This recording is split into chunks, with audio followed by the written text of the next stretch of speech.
നമ്മളിപ്പോൾ ഈ പറയുന്നത് കേരളത്തിലെ ഒരു പ്രത്യേക സാഹചര്യത്തെക്കുറിച്ചാണ് ആദ്യം പറയുന്നത്. രണ്ട് തിയോളജിക്കൽ വിഷയങ്ങൾ നമുക്ക് സംസാരിക്കാനുണ്ട്, അത് പറയും. കേരളത്തിലെ ഏറ്റവും പ്രധാനപ്പെട്ട ഒരു പ്രശ്നമാണ് ഈ ആരോഗ്യ രംഗത്തെ ഈ ചാരിറ്റി പ്രവർത്തനങ്ങൾ. അത് വളരെ നാളുകളായിട്ട് സൂക്ഷ്മമായി നിരീക്ഷിക്കുന്ന ഒരാളെന്ന നിലയ്ക്ക് എൻ്റെ ഒരു അഭിപ്രായത്തിൽ ഈ പത്രത്തിലും ടി വിയിലും ഒക്കെ കാണാൻ ചിലപ്പോൾ ഒരു ആംബുലൻസ് പോകാൻ വേണ്ടി പോലീസ് വഴിയൊരുക്കുന്നു, ഹൃദയം കൊണ്ട് ഓടുന്നു, കരളും കൊണ്ട് ഓടുന്നു, ഇങ്ങനെ അവയവ മാറ്റം, അവയവദാനം, ഇങ്ങനെയുള്ള ടേമുകളൊക്കെ നമ്മൾ കുറച്ച് നാളുകളായിട്ട് കേൾക്കാൻ തുടങ്ങിയിട്ട് കേരളത്തിൽ ധാരാളം പുതിയ ന്യൂ ജനറേഷൻ ഹോസ്പിറ്റലുകൾ എന്ന് പറഞ്ഞാൽ സമൂഹത്തോട് യാതൊരു പ്രതിബദ്ധതയും ഇല്ലാത്ത, ഉത്തരവാദിത്തമില്ലാത്ത ഹോസ്പിറ്റലുകൾ മുളച്ചു പൊന്തിയിട്ടുണ്ട്. അവർ വളരെ വിചിത്രമായ ചികിത്സാ നിർദ്ദേശങ്ങൾ പാവപ്പെട്ട രോഗികൾക്ക് കൊടുക്കും. 35 ലക്ഷം രൂപ, 40 ലക്ഷം രൂപ ഒക്കെ ചെലവാകുന്ന ശസ്ത്രക്രിയകളൊക്കെയാണ് നിർദ്ദേശിക്കുക.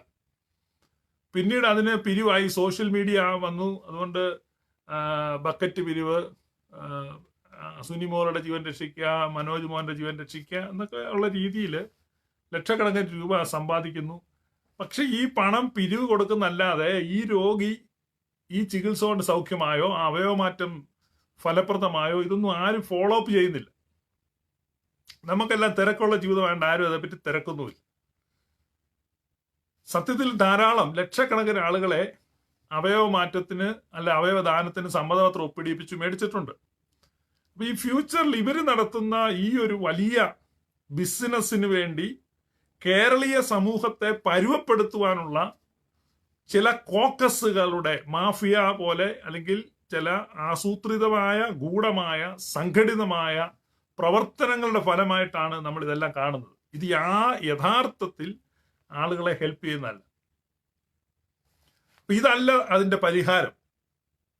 നമുക്കറിയാം, കേരളം പോലെയുള്ള ഒരു സ്ഥലത്ത് വിദ്യാഭ്യാസപരമായി മുന്നോക്കം നിൽക്കുന്നതും സാമൂഹിക അവബോധമുള്ളതുമായ ഈ കേരളത്തിൽ സർക്കാർ തലത്തിൽ ആളുകൾക്കുള്ള ആരോഗ്യ സംരക്ഷണ ഇൻഷുറൻസ് പരിരക്ഷയാണ് കൊടുക്കേണ്ടത്.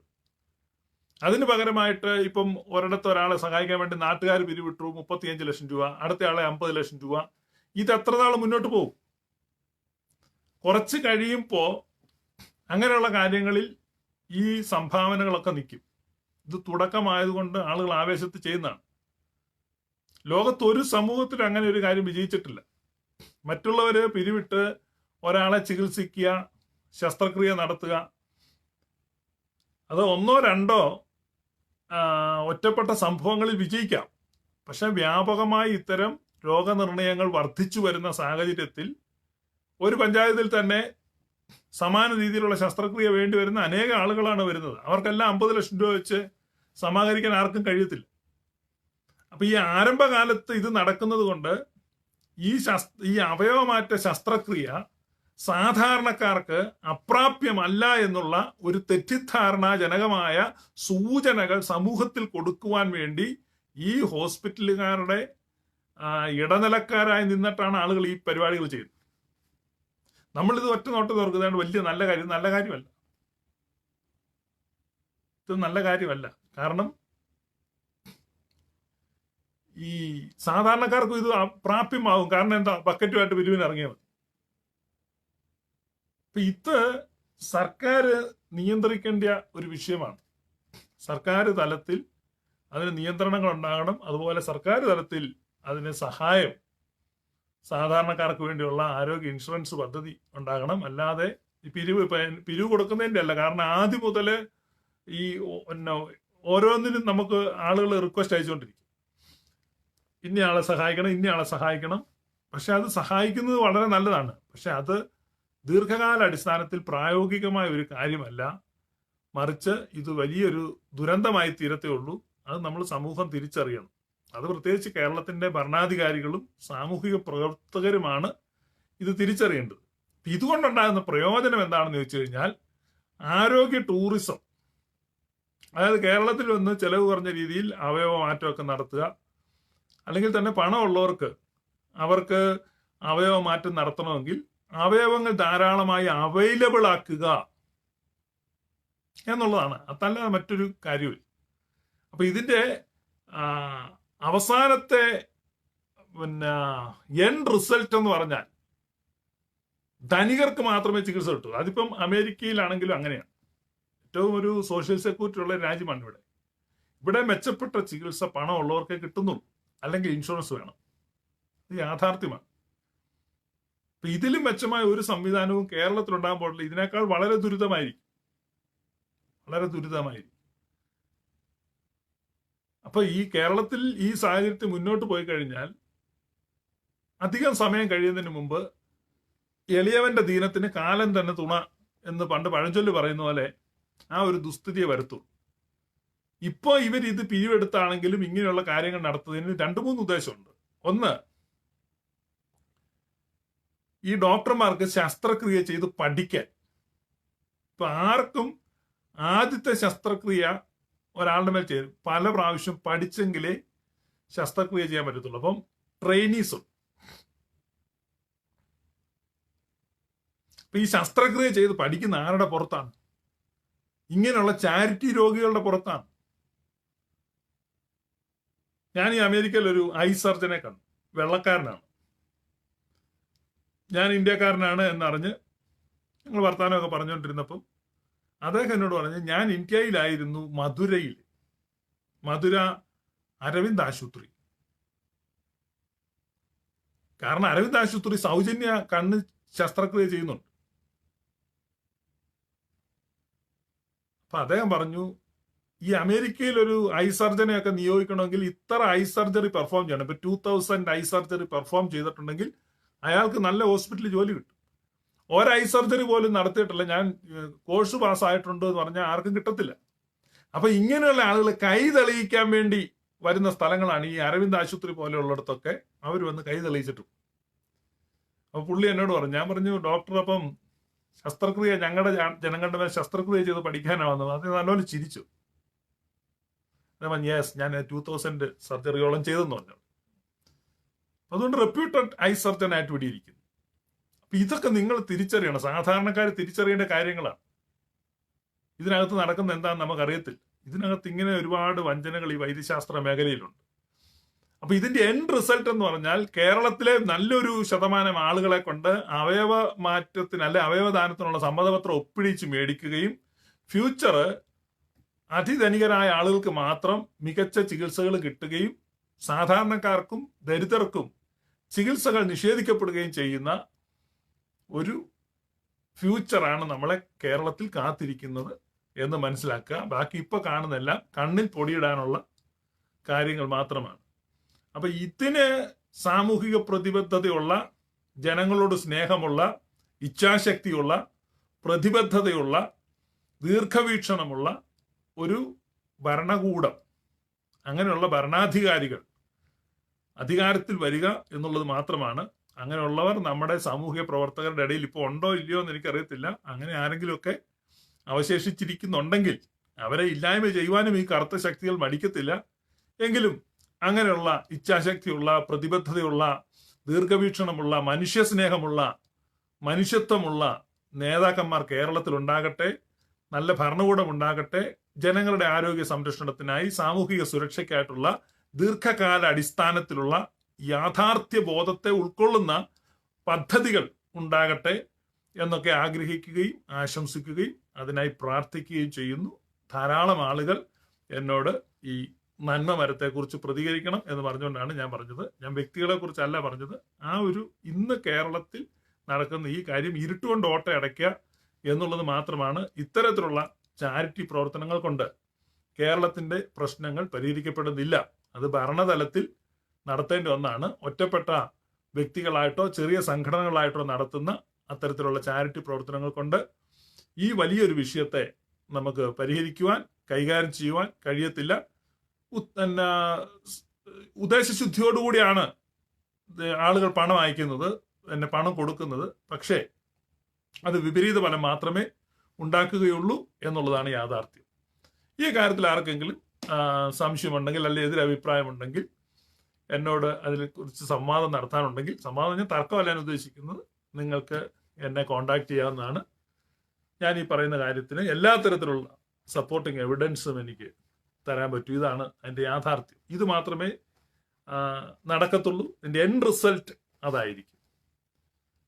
പിന്നെ രണ്ടാമത് ഒരു വിഷയം അയച്ചിരിക്കുന്നത് IPCയിലെ ഒരു പ്രമുഖ നേതാവ് ആഭരണമിട്ട ഒരു സ്ത്രീയെ സ്നാനപ്പെടുത്തി. അതേക്കുറിച്ച് ഇപ്പോൾ അദ്ദേഹം ഇലക്ഷന് മത്സരിക്കുന്നത് കൊണ്ട് ഒരു പരസ്യ പ്രസ്താവന ഇന്റർവ്യൂവിന്റെ രൂപത്തിൽ പുറത്തു വന്നിട്ടുണ്ട്. അപ്പോൾ അദ്ദേഹം 10 മിനിറ്റോളം കടന്നുരുളുന്ന ഒരു വീഡിയോ ആണ് രംഗത്ത് വന്നിരിക്കുന്നത്. 10 മിനിറ്റ് തുടർച്ചയായിട്ട് ഉരുളുകയാണ്. എന്താണ് തൻ്റെ പിതാമഹൻ അടക്കമുള്ള ആളുകൾ, പൂർവികരൊക്കെ കേരളത്തിൽ സ്ത്രീകളെ കൊണ്ട് ആഭരണം ഊരിപ്പിക്കുകയും ഈ ആഭരണവർജനം നിർബന്ധമാക്കിയത് കൊണ്ട് അനേക കുടുംബങ്ങൾ കണ്ണുനീരിലാവുകയും അനേക സ്ത്രീകൾ അനവധി സ്ഥലങ്ങളിൽ നിരവധി തവണ അപമാനിതരാവുകയും ചെയ്തു. 1, 2, 3 പ്രാവശ്യമല്ല. ഓരോ സ്ത്രീകളും പുറത്തിറങ്ങുന്ന ഓരോ പ്രാവശ്യവും അപമാനിക്കപ്പെട്ടു. തൊഴിലിടങ്ങളിൽ, യാത്രാ ബസ്സുകളിൽ, ജംഗ്ഷനുകളിൽ, വഴിയോരങ്ങളിൽ, കാത്തിരിപ്പ് കേന്ദ്രങ്ങളിൽ, സ്കൂളുകളിൽ, കോളേജുകളിൽ എത്ര പെൺകുട്ടികൾ, എത്ര സ്ത്രീകൾ അപമാനിക്കപ്പെട്ടു. ഇവനിപ്പോ ഈ ന്യായം എന്ന് പറയുമ്പോൾ ഇവൻ എന്തു പറയാനുണ്ട്? അത് ആദ്യമായിട്ട് കൂപ്പുകൈകളോടെ മുഴുവൻ മലയാളികളോടും മാപ്പ് പറയണം.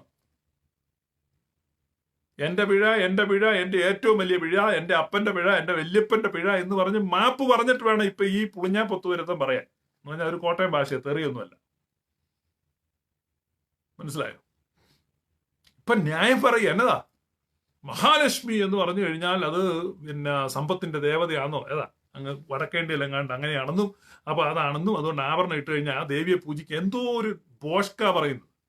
ലക്ഷ്മി എന്ന് പറഞ്ഞാൽ സമ്പത്തിന്റെ, ഐശ്വര്യത്തിന്റെ ദേവതയാണ്. ലക്ഷ്മി ഐശ്വര്യത്തിന്റെ ദേവതയാണ്. അത് സമ്പത്തിന്റെ ദേവതയാണ്. സമ്പത്തിന്റെ സമ്പത്തെന്ന് പറഞ്ഞാൽ ആഭരണം മാത്രമല്ലല്ലോ. ഇവര് കോടിക്കണക്കിന് രൂപ പിരിക്കുന്നതോ. അപ്പൊ നീ ആ ആഭരണം ഇടുന്നതുകൊണ്ട് ലക്ഷ്മി പൂജ നടത്തുന്നെന്ന് പറഞ്ഞാൽ നീ പൈസ സമ്പാദിക്കുന്നതോ? അപ്പൊ ആദ്യം പണത്തോട് യാത്ര പറ. ലക്ഷ്മി ദേവി എന്ന് പറഞ്ഞാൽ സമ്പത്തിന്റെ ദേവതയല്ല, അത് ആഭരണത്തിന്റെ ദേവതയല്ല. അത് ആഭരണത്തിന്റെ ദേവതയാണെന്ന് വളച്ചൊടിക്കുക. അപ്പൊ ആ തരത്തിൽ ഏറ്റവും കൂടുതൽ ലക്ഷ്മി ദേവതയെ പൂജിക്കുന്നവര് പെന്തക്കോസ്തുകാരാണ്. അപ്പൊ അതുകൊണ്ട് അത്തരത്തിലുള്ള കാര്യങ്ങൾ കൊണ്ടൊന്നും മലയാളികളെ വഞ്ചിക്കാമെന്ന് വിചാരിക്കണ്ട. ഇന്ത്യൻ പെന്തക്കോസ്റ്റൽ കോപ്പറേറ്റീവ് സൊസൈറ്റിയുടെ ഇലക്ഷൻ നടക്കുകയാണ്. ഞാനിത് കളിയാക്കി പറയുന്നല്ല. ഇന്ത്യ പെന്തക്കോസ്റ്റൽ കോപ്പറേറ്റീവ് സൊസൈറ്റി എന്ന് പറഞ്ഞുകൊണ്ട് ആന്ധ്രാപ്രദേശിൽ ഏലൂര് സൊസൈറ്റീസ് ആക്ട് പ്രകാരം രജിസ്റ്റർ ചെയ്തിരിക്കുന്ന ഒരു സംഘടനയാണ് India Pentecostal cooperative society, IPC. അതിന്റെ ഇലക്ഷൻ നടക്കുകയാണ്. അതേ തുടർന്നാണ് ഈ സംഭവവികാസങ്ങൾ. ഇത് എന്നോട് പ്രതികരിക്കണമെന്ന് IPCക്കാർ തന്നെ എനിക്ക് മെസ്സേജ് അയച്ചുകൊണ്ടാണ് ഇത് പറഞ്ഞത്. എന്റെ അഭിപ്രായം ഇത്രയേ ഉള്ളൂ. ആഭരണം ഇടുന്നതിന് എനിക്കെതിരില്ല, ഊരിക്കുന്നതിന് എനിക്ക് യോജിപ്പുമില്ല. പക്ഷേ 100 വർഷം മലയാളികളെ വഞ്ചിച്ചു. എന്റെ വാദത, ഞാനത് കുറെ നാളുകളായി പറഞ്ഞുകൊണ്ടിരിക്കുന്നത്, 100 വർഷം മലയാളികളെ വഞ്ചിച്ചിട്ട് ഇപ്പം ന്യായം പറയാം അത് കുഴപ്പമില്ല, ഇടാവുന്ന. ഇട്ടവരെ സ്നാനപ്പെടുത്തിക്കോ. ഇല്ലെങ്കിൽ നിങ്ങൾക്ക് നിലനിൽപ്പില്ല, ഫ്യൂച്ചറിൽ നിങ്ങൾക്ക് നിലനിൽപ്പില്ല. നിങ്ങൾ ഈ പറയുന്ന മുഴുവൻ ഉപദേശങ്ങളും ഉപേക്ഷിക്കേണ്ടി വരും. ഇപ്പം എന്നെ എതിർക്കുന്ന ഓരോ വിഷയങ്ങളും നിങ്ങൾ തൊടാതെ വിഴുങ്ങേണ്ടി വരും. അല്ല, നിങ്ങളെ കൊണ്ട് വിഴുങ്ങിപ്പിക്കും. കാരണം ഇതാണ് സത്യം. നിങ്ങൾ ഓരോന്നായിട്ട് നിങ്ങളുടെ ഉപദേശങ്ങളും നിങ്ങളുടെ പ്രാക്ടീസുകളും നിങ്ങൾ ഉപേക്ഷിച്ചുകൊണ്ടിരിക്കുകയാണ്. മലയാളി പെന്തക്കോസ്റ്റ് എന്ന് പറഞ്ഞാൽ ബിഗ് സീറോ ആണ്, ഗ്രേറ്റ് ഫൂളിഷ്നെസ് ആണ്. അതിപ്പം പ്രധാന വ്യക്തി സമ്മതിച്ചു. ഏറ്റവും സുപ്രധാന ആ പ്രസ്ഥാനത്തിന്റെ സ്ഥാപക കുടുംബത്തിൽ നിന്ന് ഏറ്റവും ഉന്നത പൊസിഷനിലേക്ക് മത്സരിക്കുന്ന വ്യക്തി വന്നിട്ട് പറയുകയാണ്, എന്റെ അപ്പൻ ഒരു വിഡ്ഢിയായിരുന്നു, എന്റെ വല്യപ്പൻ അതിലും വലിയ വിഡ്ഢിയായിരുന്നു, ഞങ്ങളെല്ലാം ഭയങ്കര മണ്ടത്തരാ കാണിച്ചു. കണ്ടോ? അതല്ലേ പറയുന്നത്, ബോഷ്കാണി പറഞ്ഞു, ഞങ്ങളെല്ലാം വിഡ്ഢിത്തരമാണ് ചെയ്തത്, ഞങ്ങളെല്ലാം വിഡ്ഢിത്തരമാണ് ചെയ്തത്. ഇത് തന്നെയാണ് ഞാൻ പറയുന്നത്. അപ്പൊ പിന്നെ ആ ഒരു കാര്യത്തിൽ ഒതുക്കാതെ ബാക്കി കാര്യങ്ങളും കൂടി അബദ്ധമായിരുന്നെങ്കിൽ സമ്മതിക്കേ. ഓരോന്നോരോന്നായിട്ട് സമ്മതിക്കാതെ ഈ പോലീസുകാർ ഇടിക്കുമ്പോൾ പ്രതികൾ ഓരോ പിന്നെ ഇത് 96 അവിടെ കട്ടത് ഞാനായിരുന്നു, പിന്നെ ആ തൊണ്ടി മുതൽ, പിന്നെ 94 കട്ടത് ഞാനായിരുന്നു, പിന്നെ ആ തൊണ്ടി, ഇതെല്ലാം കൂടെ ഒരുമിച്ച് സംഭവിക്കാമെങ്കിൽ ഇടിയുടെ എണ്ണം കുറയുമല്ലോ. അപ്പൊ എന്തിനാണ് വെറുതെ ഓരോ വീഡിയോ ആയിട്ട് പറയാതെ ആദ്യം തൊട്ട് അവസാനം വരെ ഈ ഉപദേശം മുഴുവൻ അബദ്ധമാണ്, മണ്ടത്തരമാണ്, ഇനി എണ്ണി എണ്ണി പറയാൻ നിങ്ങൾക്ക് ബുദ്ധിമുട്ടാണെങ്കിൽ, അങ്ങേക്ക് ബുദ്ധിമുട്ടാണെങ്കിൽ എളുപ്പ വഴിയുണ്ട്. ആ ശിവപീഡിയകൾ പറയുന്നതെല്ലാം ശരിയാന്ന് പറഞ്ഞാൽ മതി, ഒറ്റ സെക്കൻഡ് കൊണ്ട് കാര്യം ചെയ്യും. കാര്യം ഞാനിതെല്ലാം എണ്ണി എണ്ണി പറഞ്ഞുകൊണ്ടിരിക്കുക. നിങ്ങൾക്കിനി ഇതെല്ലാം ഓർത്ത് ലിസ്റ്റ് ചെയ്ത് എണ്ണി എണ്ണി പറഞ്ഞ് തെറ്റാന്ന് പറയാൻ ബുദ്ധിമുട്ടാണെങ്കിൽ എളുപ്പ വഴി അതാ. അപ്പൊ നിങ്ങൾ അത് ഓരോന്നോരോന്ന് കേൾക്കാൻ പോകണ്ട, ഇവിടെ കേട്ടാൽ മതി, ഇവിടെ എല്ലാം പറയുന്നുണ്ട്. മനസ്സിലായോ?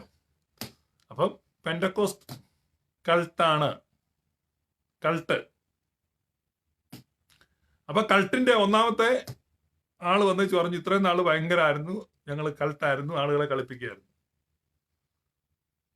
അപ്പൊ അതാണ് ഹെററ്റിക്. പിന്നെ അടുത്തൊരു വിഷയം, ഇപ്പൊ പിന്നെ മൂന്നാമത്തെ വിഷയം, രണ്ട് കാര്യങ്ങൾ പറഞ്ഞു. മൂന്നാമത്തെ വിഷയം, ഈ മുഹമ്മദ് ഈസ എന്ന് പറഞ്ഞ് മുൻ പെന്തക്കോസ്തുകാരൻ, മുഹമ്മദ് ഈസ എന്ന് പറഞ്ഞ് ഇസ്ലാം മത പ്രചാരകനുണ്ട്. അദ്ദേഹം മുൻ പെന്തക്കോസ്തുകാരനാണ്. പെന്തക്കോസിന്റെ വിശേഷം കൊണ്ട് അദ്ദേഹം ഇസ്ലാമായി പോയത്. അപ്പൊ അദ്ദേഹം കാരണം ദൈവം ആരാന്ന് ചോദിച്ചിട്ട് പെന്തക്കോസിൽ ആരും ഉത്തരം പറഞ്ഞില്ല, അതുകൊണ്ടാണ് അദ്ദേഹം ഇസ്ലാമായത്. ദൈവം ആരാന്ന് പെന്തക്കോസുകാർക്ക് ആർക്കെങ്കിലും അറിയാമായിരുന്നെങ്കിൽ മുഹമ്മദ് ഈസയ്ക്ക് ഇസ്ലാമിലേക്ക് പോകേണ്ട ആവശ്യം വരത്തില്ല.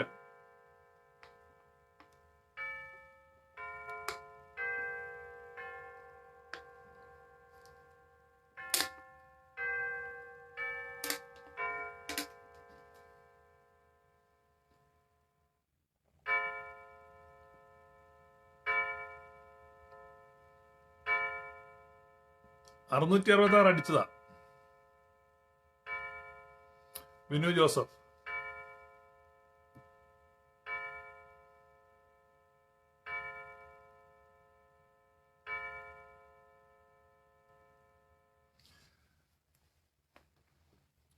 അപ്പം ഈ മുഹമ്മദ് ഈസ ചെറുതല്ലാത്ത ഉപകാരം ഈ പെന്തക്കോസുകാർക്ക് ചെയ്തിട്ടുണ്ട്. കാരണം ഒന്നാമത് തൃത്വോപദേശം എന്താണെന്ന് അദ്ദേഹം പറഞ്ഞ് മനസ്സിലാക്കുന്ന ഒരു വീഡിയോ ഉണ്ട്.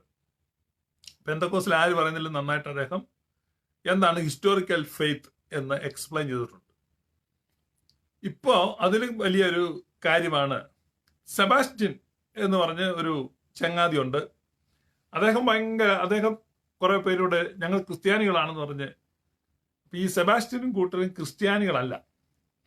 അതേക്കുറിച്ച് പറയുമ്പോൾ ക്രിസ്ത്യൻ ചർച്ചിന്റെ ഹിസ്റ്ററി ചെറുതായിട്ട് നമ്മൾ മനസ്സിലാക്കണം. ആദ്യം മുതൽ ക്രിസ്തീയ സഭയിൽ ഹെറസീസ് ഉണ്ടായിട്ടുണ്ട്. ഹെറസി എന്ന് പറഞ്ഞാൽ ദുരുപദേശങ്ങൾ. അത് സഭകൾ അതാത് സമയത്ത് ക്രിസ്തീയ സഭ അതാത് ഹെറസിയെ ബ്രാൻഡ് ചെയ്ത് ഇതിന്ന കാരണത്താൽ ഇത് ഹെറസിയാണ്, ദുരുപദേശമാണെന്ന് പറഞ്ഞ് ആ ഹെറസിയെ ബ്രാൻഡ് ചെയ്ത് പുറത്താക്കിയിട്ടുണ്ട്. അങ്ങനെ 80 ഹെറസികളെയാണ് അന്ത്യോക്യയിലെ സുറിയാനി സഭയുടെ നേതൃത്വത്തിൽ ആദ്യത്തെ നൂറ്റാണ്ടുകളിൽ പുറത്താക്കി കളഞ്ഞത്, ചെറുത്തു തോൽപ്പിച്ചത്. അപ്പൊ അതിൽ പ്രധാനപ്പെട്ട പല ഹെരസികളും ഇന്നും നമ്മുടെ ചുറ്റും പ്രചരിക്കപ്പെടുന്നുണ്ട്. അതൊക്കെ പ്രചരിപ്പിക്കാൻ ആളുകളുണ്ട്. എന്നാൽ ഈ ഹെററ്റിക് ആയിട്ടുള്ള ആളുകളെ ആരും ക്രിസ്ത്യാനികളായിട്ട് അംഗീകരിച്ചിട്ടില്ല, ലോകം അംഗീകരിച്ചിട്ടില്ല, ചരിത്രം അംഗീകരിച്ചിട്ടില്ല. അവർ ക്രിസ്ത്യാനികളല്ല. ഇസ്ലാം മതം ആരംഭിച്ചത് ക്രിസ്ത്യാനിറ്റിയിലെ ഒരു വിഭാഗമായിട്ടാണ്. ഇപ്പം നമ്മുടെ ഇസ്ലാം സുഹൃത്തുക്കൾക്കൊക്കെ ചിലപ്പോൾ തെറ്റി ചുളിക്കുമായിരിക്കും. ഇസ്ലാം ഒരു സ്വതന്ത്ര മതമായിട്ട് തുടങ്ങിയതല്ല. ഇസ്ലാമും ആരംഭിച്ചത് ക്രിസ്ത്യാനിറ്റിയുടെ ഒരു വിഭാഗമായിട്ടാണ്. അതുകൊണ്ടാണ് ക്രിസ്തുവിനെ കുറിച്ചുള്ള കാഴ്ചപ്പാടുകൾ, ക്രിസ്ത്യാനികളുടെ ബൈബിളിലെ സംഭവങ്ങളൊക്കെ തന്നെ അതിനകത്ത് പരാമർശിക്കുകയും മറിയത്തെക്കുറിച്ച് പരാമർശിക്കുകയും ഈസായെക്കുറിച്ച് പരാമർശിക്കുകയും ഒക്കെ ചെയ്തിരിക്കും. ഇപ്പൊ ചില ആളുകൾ വന്നിട്ട് ഈ ഖുറാനിൽ പറയുന്ന ഈസ നമ്മുടെ യേശു അല്ല, അള്ളാഹു എന്ന നമ്മുടെ ദൈവമല്ല, ഇങ്ങനെയൊക്കെ പറഞ്ഞ ആളുകൾ വാദിക്കുന്നു. ഇപ്പൊ കഴിഞ്ഞ ദിവസം ബില്ലി ഗ്രഹാമിന്റെ മകൻ പറഞ്ഞു, മുസ്ലിങ്ങൾ ആരാധിക്കുന്ന ദൈവവും ക്രിസ്ത്യാനികളുടെ ദൈവവും രണ്ടും രണ്ടാണ്, അത് നമ്മുടെ ദൈവമല്ല എന്നൊക്കെ പറഞ്ഞു. കാരണം അവൻ പിരിവ് തുടങ്ങിയിട്ടുള്ള, അവന് കുറെ കൂടെ പൈസ ഉണ്ടാക്കണമായിരിക്കും. ഇതൊന്നും വസ്തുതയ്ക്ക് നിരക്കുന്ന കാര്യമല്ല. നമ്മളൊരു തർക്കം ജയിക്കാൻ വേണ്ടി നുണ പറയും, ഒരു തർക്കം ജയിക്കാൻ വേണ്ടി. അപ്പൊ അതൊരു ക്രിസ്ത്യൻ വേരിയേഷൻ ആയിട്ടാണ് സ്റ്റാർട്ട് ചെയ്തത്. പിന്നീട് അത് വളർന്നത് കൊണ്ട് അതൊരു സ്വതന്ത്ര മതമായി മാറി.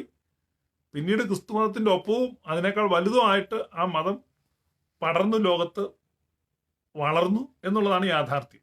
അപ്പൊ അതിന്റെ തുടക്കം ക്രിസ്ത്യാനിറ്റിയിലെ ഒരു വിഭാഗം എന്ന നിലയ്ക്കാണ്. അതുപോലെ ക്രിസ്ത്യാനിറ്റി ആയിട്ട് നല്ല വ്യത്യാസത്തിലുള്ള ക്രിസ്ത്യൻ വിഭാഗങ്ങളുണ്ട്. മാനിക്കേനിസം എന്ന വിഭാഗം ഉണ്ട്. മാണി പേർഷ്യക്കാരനാണ്.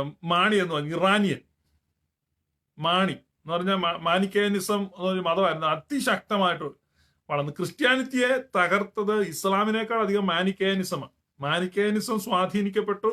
അവിടെയെല്ലാം മാനിക്കേയ മതം പ്രചരിച്ചു കഴിഞ്ഞാൽ മാനിക്കേയ മതത്തെ തൂത്തുമാറ്റിക്കൊണ്ടാണ് ഇസ്ലാം കയറി വരുന്നത്. ഒത്തിരി ആളുകൾ ചിന്തിക്കുന്നത് ക്രിസ്ത്യാനിറ്റിയെ നിവാരണം ചെയ്തുകൊണ്ട് ഇസ്ലാം പടർന്നു കയറുന്നത്. ഒത്തിരി ക്രിസ്ത്യൻസിനെ ഇസ്ലാം കൊന്നിട്ടുണ്ട്. ഒത്തിരി ക്രിസ്ത്യൻ സ്ഥലങ്ങളിൽ അധിനിവേശം ഉണ്ടായിട്ടുണ്ട്. എന്നാൽ ഏറ്റവും കൂടുതൽ മാനിക്കേയ മതം സ്വാധീനം ചെലുത്തിയത്തേക്കാണ് ഇസ്ലാം പടർന്നു കയറുന്നത്. അപ്പൊ ഇസ്ലാമിന് മുമ്പ് വളർന്ന ഒന്നാണ് മാനിക്കേയ മതം. അപ്പൊ അത് ആത്മീകമായ ഒരു പ്രകാശത്തിന്റെ രാജ്യവും ഭൗതികമായ ഒരു അന്ധകാരത്തിന്റെ രാജ്യവും. അപ്പം ഭൗതികമായ രാജ്യമെല്ലാം അന്ധകാരമാണെന്നും ആത്മീകം material world kingdom of darkness ആണ്. അത് തമ്മിലുള്ള ക്ലാഷ് യൂണിവേഴ്സൽ ഡുവലിസ്റ്റിക് റിലീജിയൻ ആയിരുന്നു. അതാണ് മാനിക്കേയ മതം. അതിൽ നിന്നാണ് ഈ മാണി എന്ന പേരൊക്കെ ഉണ്ടാകുന്നത്. മാനിക്കേയ മതം ഇന്ത്യയിലുണ്ടായിരുന്നു, ചൈന വരെയും വ്യാപിച്ചിരുന്നു. ഇവിടെയെല്ലാം മാനിക്കേയ മതത്തിന്റെ വലിയ സ്വാധീനം ഉണ്ടായിരുന്നു. മാനിക്കേയ മതം അസ്തമിച്ച് ഏറ്റവും അവസാനം ചൈനയിലാണത് അതിന്റെ വേരറ്റ് പോകുന്നത്. അപ്പൊ ഞാൻ പറഞ്ഞു വന്നത് ധാരാളം ഈ ഹെരസികൾ ഉണ്ടായിട്ടുണ്ട്. ധാരാളം ഹെരസികൾ. അവരൊന്നും ഒരിക്കലും ക്രിസ്ത്യൻസ് അല്ല. അതിനകത്ത് ഈ സെബാസ്റ്റ്യനും കൂട്ടരും ഹെരസിയാണ് പറയുന്നത്. അവരൊരിക്കലും ക്രിസ്ത്യൻസ് അല്ല. പക്ഷെ അവർ വളരെ ശക്തമായിട്ട് അവകാശപ്പെടുന്നത് ഞങ്ങൾ ക്രിസ്ത്യാനി. അത് ഏറ്റവും വലിയൊരു തമാശ ആയിട്ടാണ് എനിക്ക് തോന്നുന്നത്. അതുകൊണ്ട് ഞാൻ അത് പറഞ്ഞതേ ഉള്ളൂ.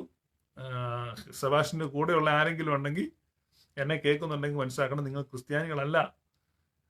നിങ്ങൾ ക്രിസ്ത്യാനികളാണ് എന്നുള്ള അബദ്ധം നിങ്ങൾ മാത്രമേ പറയുകയുള്ളൂ. പിന്നെ എന്നെ കേൾക്കുന്നതിൽ ഈ ചില ആളുകൾ വിചാരിക്കുന്നുണ്ട് ഇവര് ക്രിസ്ത്യാനികൾ ആണെന്ന് ചിന്തിക്കുന്ന ക്രൈസ്തവരുണ്ട്. അവർ കൂടെ മനസ്സിലാക്കാനാണ് പറഞ്ഞത് അവർ ക്രിസ്ത്യാനികളല്ല. ഈ പെന്തക്കോസ്തുകാര് യഥാർത്ഥത്തിൽ ക്രിസ്ത്യാനികളല്ല.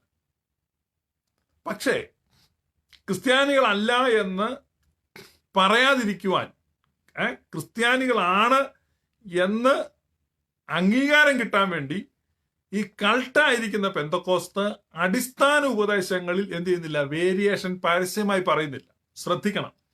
അതായത് സഭയുടെ ചാരിത്രിക ഉപദേശം, ഹിസ്റ്റോറിക്കൽ ഫെയ്ത്ത്, അത് നീസീൻ ക്രീഡാണ്, നിഖ്യ വിശ്വാസ പ്രമാണം.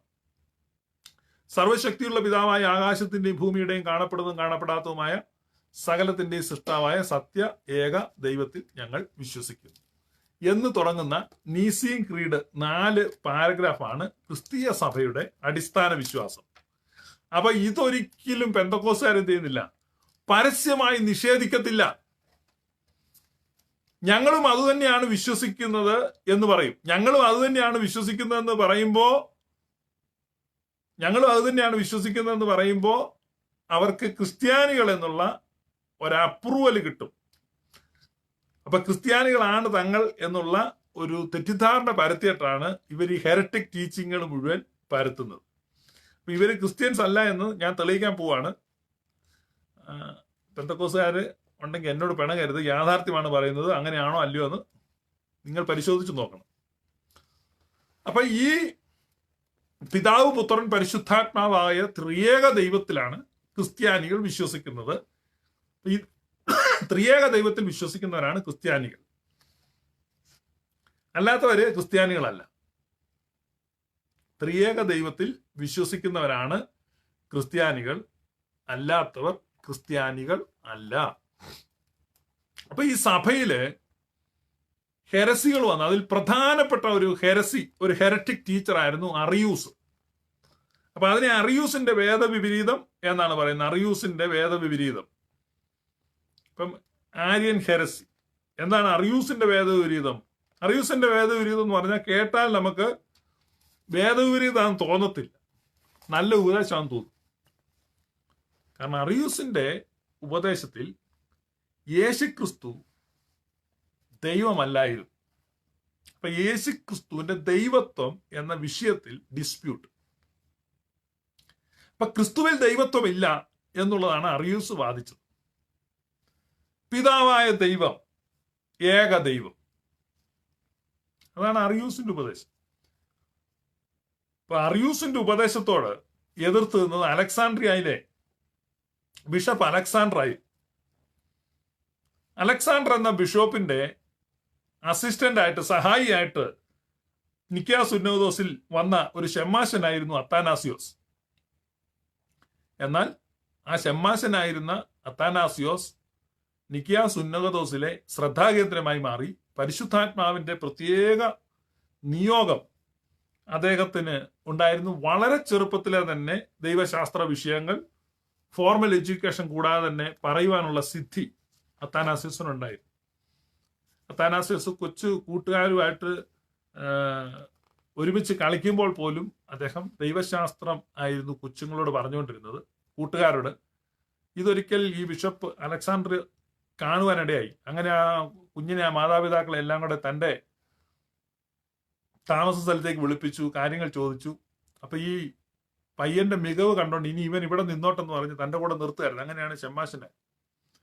അപ്പൊ ഈ അത്താനാസിയോസ് പ്രത്യേകമായി ദൈവത്താൽ തെരഞ്ഞെടുക്കപ്പെട്ട ദൈവിക നിയന്ത്രണവും പരിശുദ്ധാത്മാവിന്റെ നിയോഗവും ഉണ്ടായിരുന്നു. അതുകൊണ്ടാണ് നിക്കാ സുന്നോദോസിൽ 300-ലധികം ബിഷപ്പുമാർ, കൃത്യമെണ്ണം അറിയത്തില്ല, 318 എന്നാണ് പറയുന്നത്. 318 പിതാക്കന്മാർ എന്നാണ് പൊതുവെ വിശ്വസിക്കപ്പെടുന്നത്. അല്ല, 318 ബിഷപ്പുമാർ ഉണ്ടായിരുന്ന ആ കൗൺസിലിൽ ഒരു ബിഷപ്പ് അല്ലാത്ത വെറും ഷെമ്മാശനായിരുന്ന അത്താനാസിയോസ് ആണ് അറിയൂസിനോട് ഏറ്റവും ശക്തമായി ഒപ്പോസ്.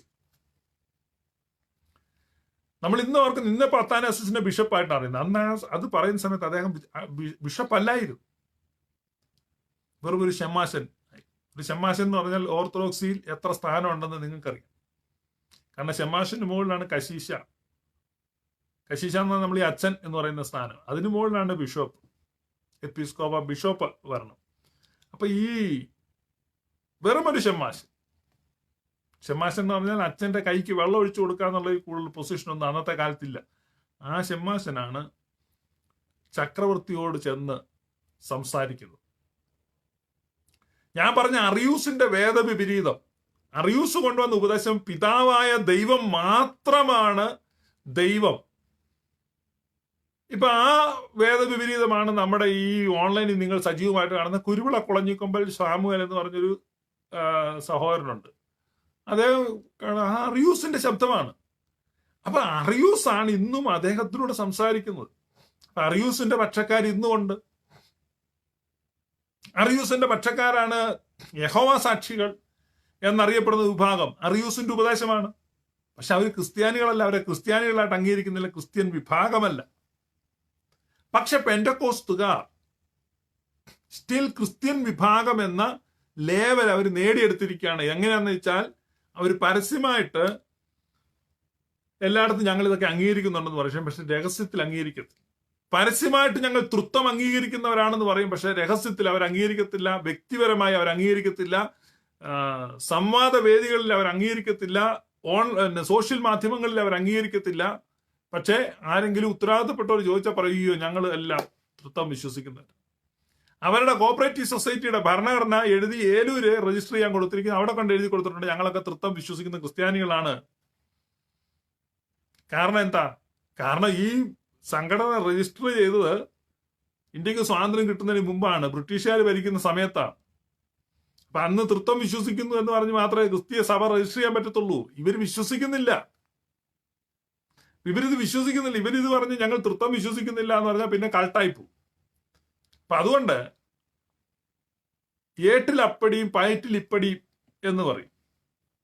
ഏട്ടിലപ്പടിയും പയറ്റിലിപ്പടിയും എന്ന് പറഞ്ഞാൽ പുസ്തകത്തിൽ എഴുതിയിരിക്കുന്നതാണ് യുദ്ധം ചെയ്യേണ്ടി ഇങ്ങനെയാണ്. പക്ഷെ ഒറിജിനൽ ഇപ്പൊ തോക്കെടുത്ത് വെടിവെക്കുന്നേ, തോക്കെടുത്തു, ഉന്നം പിടിച്ചു, തോളെ വെച്ചു, പിന്നെ അതിന്റെ സൈഡിൽ തട്ടി, പിന്നെ ഇങ്ങനെ വെച്ചു. പക്ഷെ ആക്ച്വൽ സിനാറിയോയിൽ അങ്ങനെയല്ലല്ലോ വെടിവെക്കുന്നത്, തോക്കെടുത്ത് വിട് എന്ന് പറഞ്ഞ പോലെയാണ് പെന്തക്കോസ്തുകാരുടെ നയം.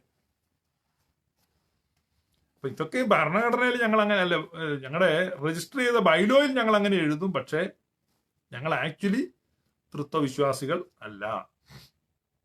പെന്തക്കോസ്തുകാർ തൃത്വവിശ്വാസികളല്ല. എല്ലാത്തരം ദുരുപദേശങ്ങളുടെയും വിളനിലമാണ് പെന്തക്കോസ്റ്റ്.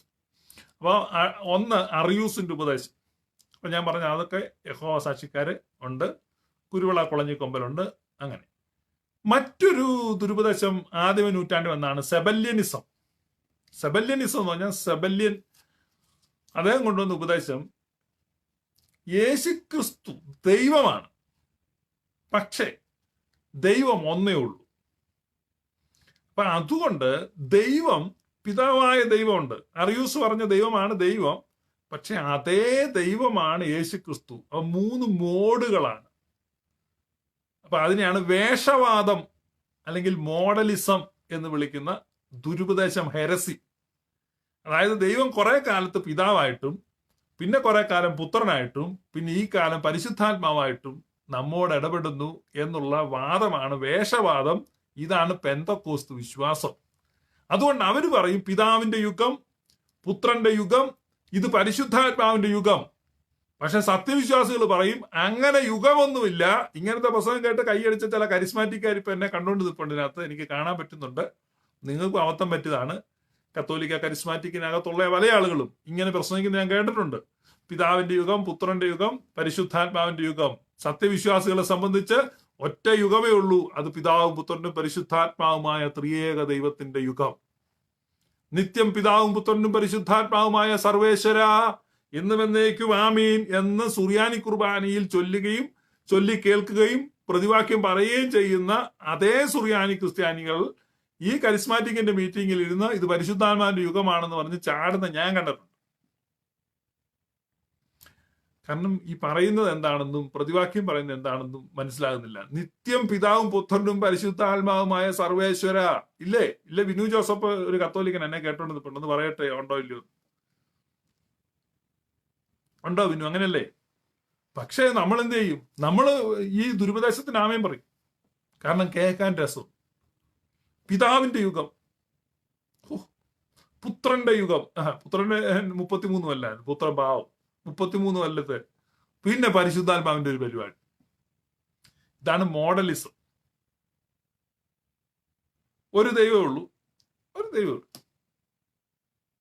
അപ്പൊ ഏകദൈവം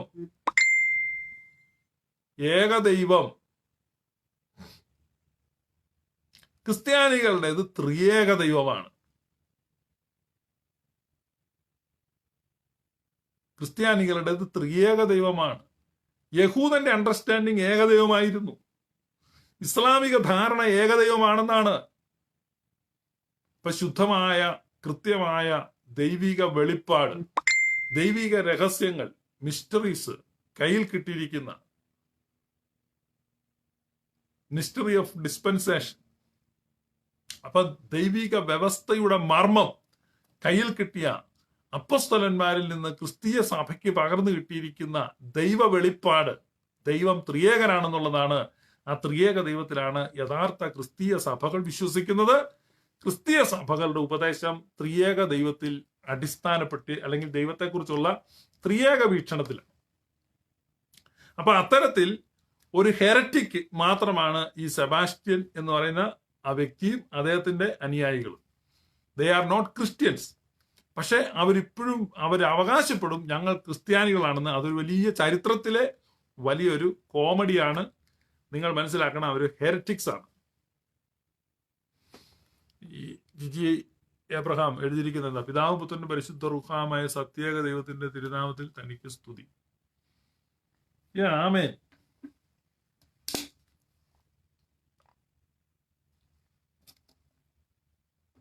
ഇതിപ്പോ പ്രശ്നം എന്താണെന്ന് വെച്ച് കഴിഞ്ഞാൽ നമ്മളിപ്പോ ഇവിടെ ഈ ലൈവ് കേൾക്കുമ്പോൾ ആളുകൾ പറയാ ശരിയാ. പക്ഷെ നിങ്ങൾ നാളെ ഒരു മീറ്റിങ്ങിൽ പോയിരിക്കുമ്പം നല്ല ശബ്ദസൗകുമാര്യമുള്ള ഒരാൾ വന്ന് മൈക്കെടുത്ത് ലീഡ് ചെയ്തിട്ട് നമ്മൾ പിതാവിന്റെ യുഗമുണ്ടായിരുന്നു, പുത്രന്റെ യുഗമുണ്ടായിരുന്നു, ഇപ്പോൾ ഇതാ നമ്മൾ പരിശുദ്ധാത്മാവിന്റെ യുഗമാണ് എന്ന് പറയുമ്പോൾ നിങ്ങൾ എന്ത് ചെയ്യും? ആമേൻ, ഹല്ലേലൂയ, ഗ്ലോറി എന്ന് പറയോ? ഇറങ്ങിപ്പോടാ എന്ന് പറയോ? ഇറങ്ങിപ്പോടാന്ന് പറയാൻ നിങ്ങൾക്ക് അധികാരമുണ്ട്. ഇറങ്ങിപ്പോടാന്ന് അവനോട് പറയണം. ഇല്ലെങ്കിൽ നിങ്ങൾ ഇറങ്ങിപ്പോരണം. കാരണം അത് ഹെരസിയാണ്.